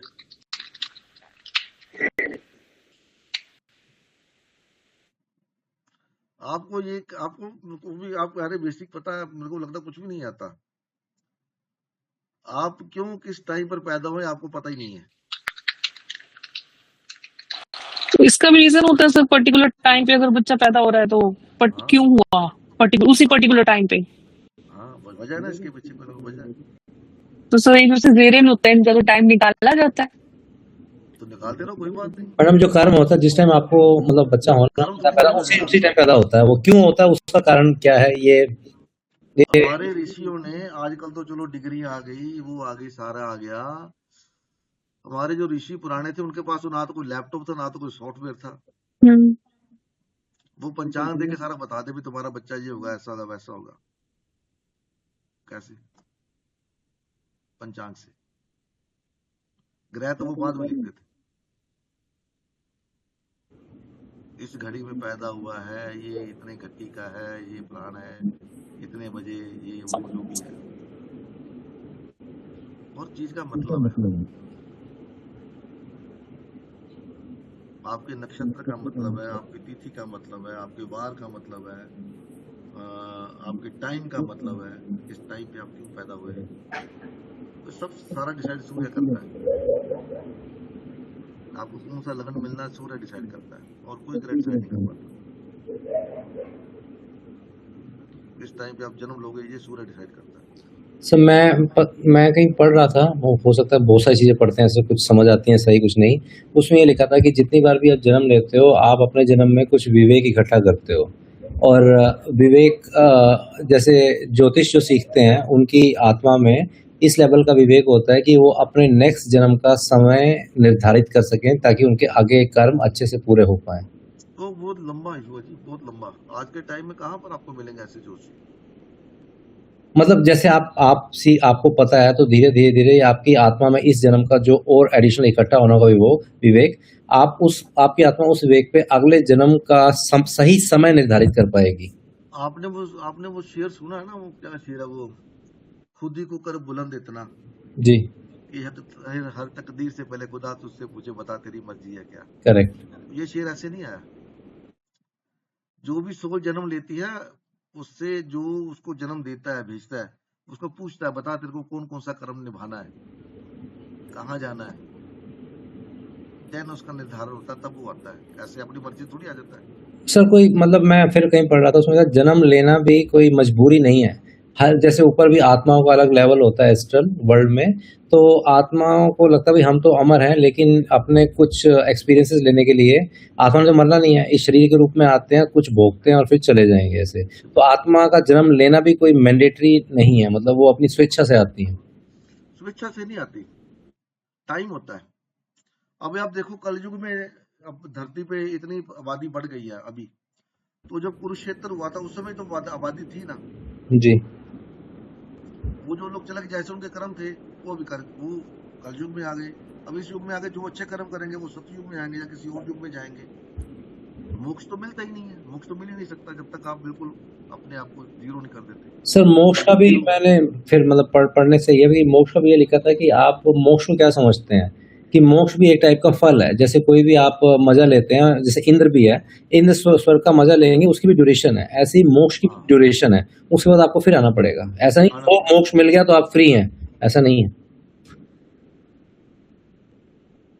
ये तो जो दुनिया तभी चलती है, प्रकृति है, प्रकृति है। हाँ सर, ये समझ के सर एक क्वेश्चन आपने माइंड में डाल दिया कि सूर्य डिसाइड करता है कि आपका लगन क्या होगा, और सर इसका हाँ प्लीज आंसर दे दो। क्या आंसर करूं बताओ? मैडम सही कहती हैं सर, ये सब ट्रैक रखती हैं पीछे, हमने कहाँ से दूसरी ट्रेन पकड़ ली है, वे वापस लेके आती है। सूर्य सर देखो, वो सूर्य माइंड में आत्मा, अटक जाता है। नहीं नहीं, अच्छा है, अच्छा सूर्य है, अच्छा देखो, है। सूर्य जो है, सूर्य आत्मा है। तो आप जो भी कर्म भोगने करने के लिए आती है, वो आत्मा ही आती है दुनिया में, शरीर धारण करके। तो वो उसका जो पेंडिंग कर्म है, जितना भी कर्म है, वो सारा वो डिपेंड करता है कि मेरे को ये कर्म निभाना है, ये कर्म पूरा करना है, और इस जन्म में जन्म लूंगी तो मेरा ये कर्म ऐसा बाकी रह जाएगा, मतलब इस जन्म को मैं पूरा कर पाऊंगी, इस कर्म को। वही कर्म होता है, उसी को कर्म को निभाना पड़ता है उसको, उसी के आसपास उसकी जिंदगी घूमती है। सर तभी बड़े कह रहे थे सब कर्मों का खेल है।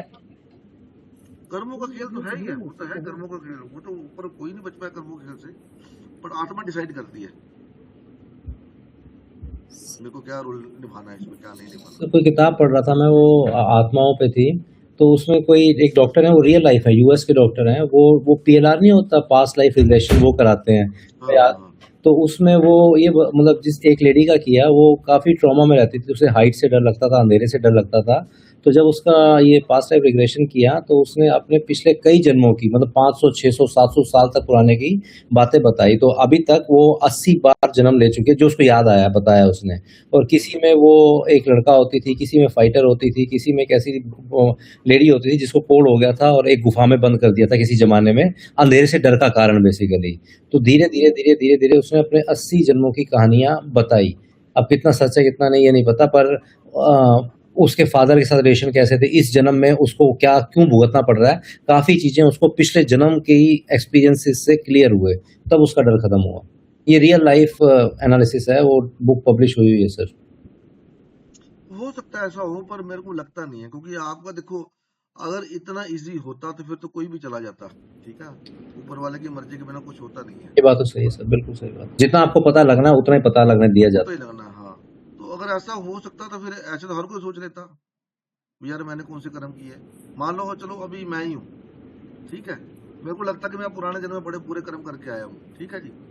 अभी मैं चलो जिसने पास्ट लाइफ रिग्रेशन करवाया है, उसने भी कुछ साधना वाधना, कोई कोर्स वगैरह कुछ ना कुछ तो किया ही होगा ना। है। हाँ सर, मुझे पूरा प्रोसेस नहीं पता, हाँ पर होगा कुछ ना कुछ। हाँ, तो ऐसा तो फिर कोई भी करके आपने पिछले जन्म में आके देख सकता, भाई तूने ये किया था, चल अब वो कल उसको जाके ढूंढ, अपना कर्म पूरा कर। ऐसा कैसे होता है, हो ही नहीं सकता।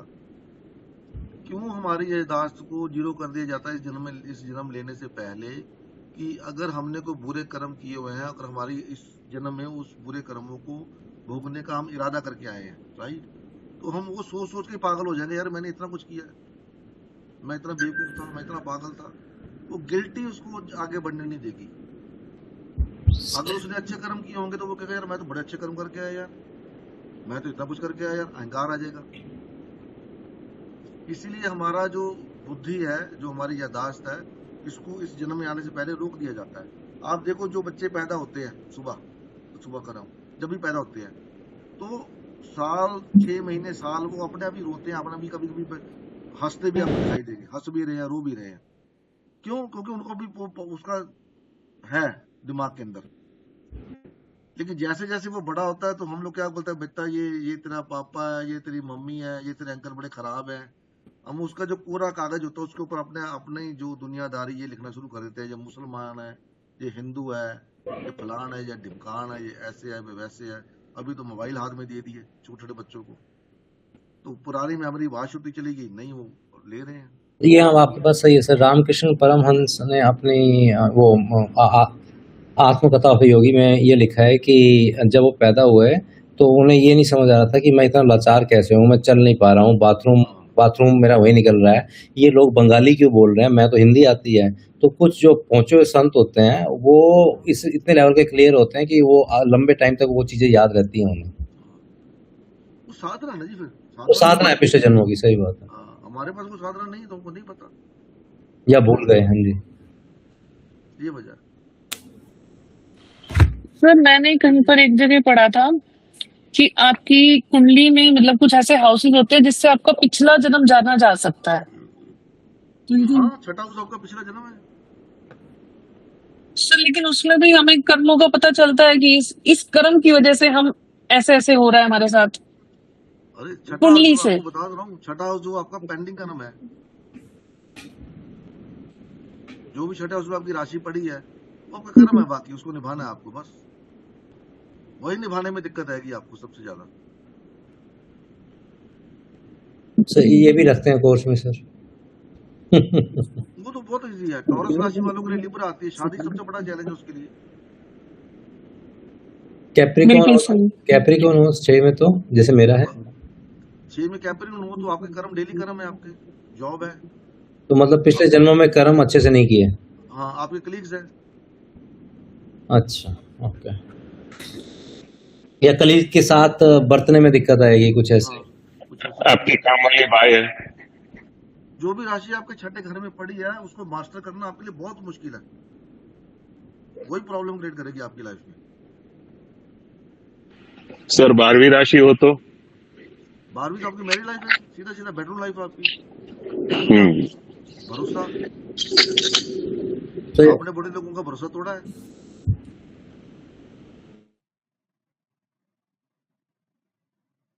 क्योंकि आपके 12वें घर में छठी राशि है।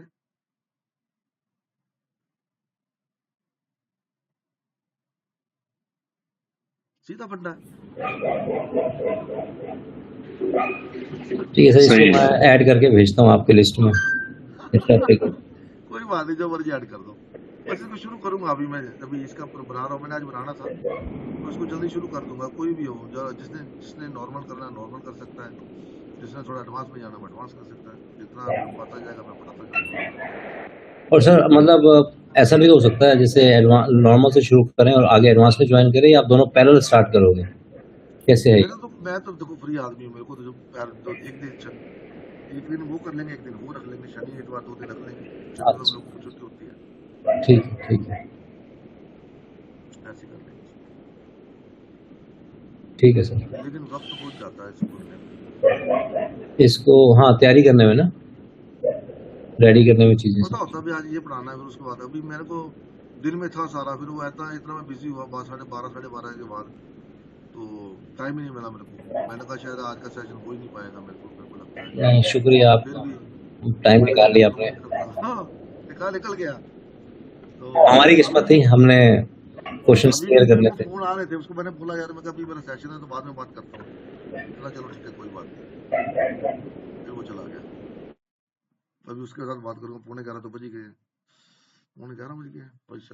चलो रखते हैं, 1.5 घंटे हो गए भाई साहब। राम राम जी, नमस्ते। सर एक लास्ट धन्यवाद सर जी, धन्यवाद सर हाँ जी। जी, हाँ जी, सर बोलिए। एक कोई बेसिक बुक बता देंगे from the like very starting के लिए, जो हाँ, बेसिक बहुत बुक पढ़नी है आप, star guide to predictive astrology. हाँ सर, वो 700 रुपए की किताब है, नीले से रंग की। Guide to predictive astrology. Star guide to predictive astrology by के.बी. पारसाई। मैडम बहुत मोटी किताब है, हौसला रखना पढ़ते हो। हाँ सर को इजी सी बता दो ना कि पढ़ भी सके हम लोग। कई लोग तो किताब लेके डर जाते वो। नहीं सर को इजी सी बता दो ना फिर। फिर आप मेरी हालत वैसे ही है। अगर मैं आपको ये चाहिए आपको, तो फिर मैं आपको दे देता हूँ। रुको आप, एक मिनट रुको आप। मैंने कहीं जाना होता है ट्रैवल पे, तो मैं किताबें ढूंढता हूँ, तो सबसे पतली जो हाथ में आती है वो उठाता हूँ। मोटी तो वह घर पे नहीं पढ़ते, बाहर ले जा ही नहीं सकते।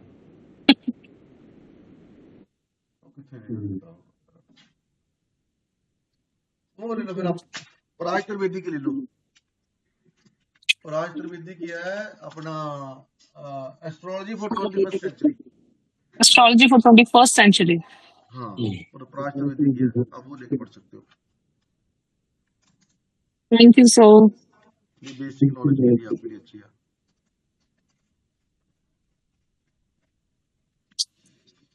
ठीक है जी, फिर thank you so much sir. नमस्ते sir. Thank you. Good night. Thank you, sir. Good night sir.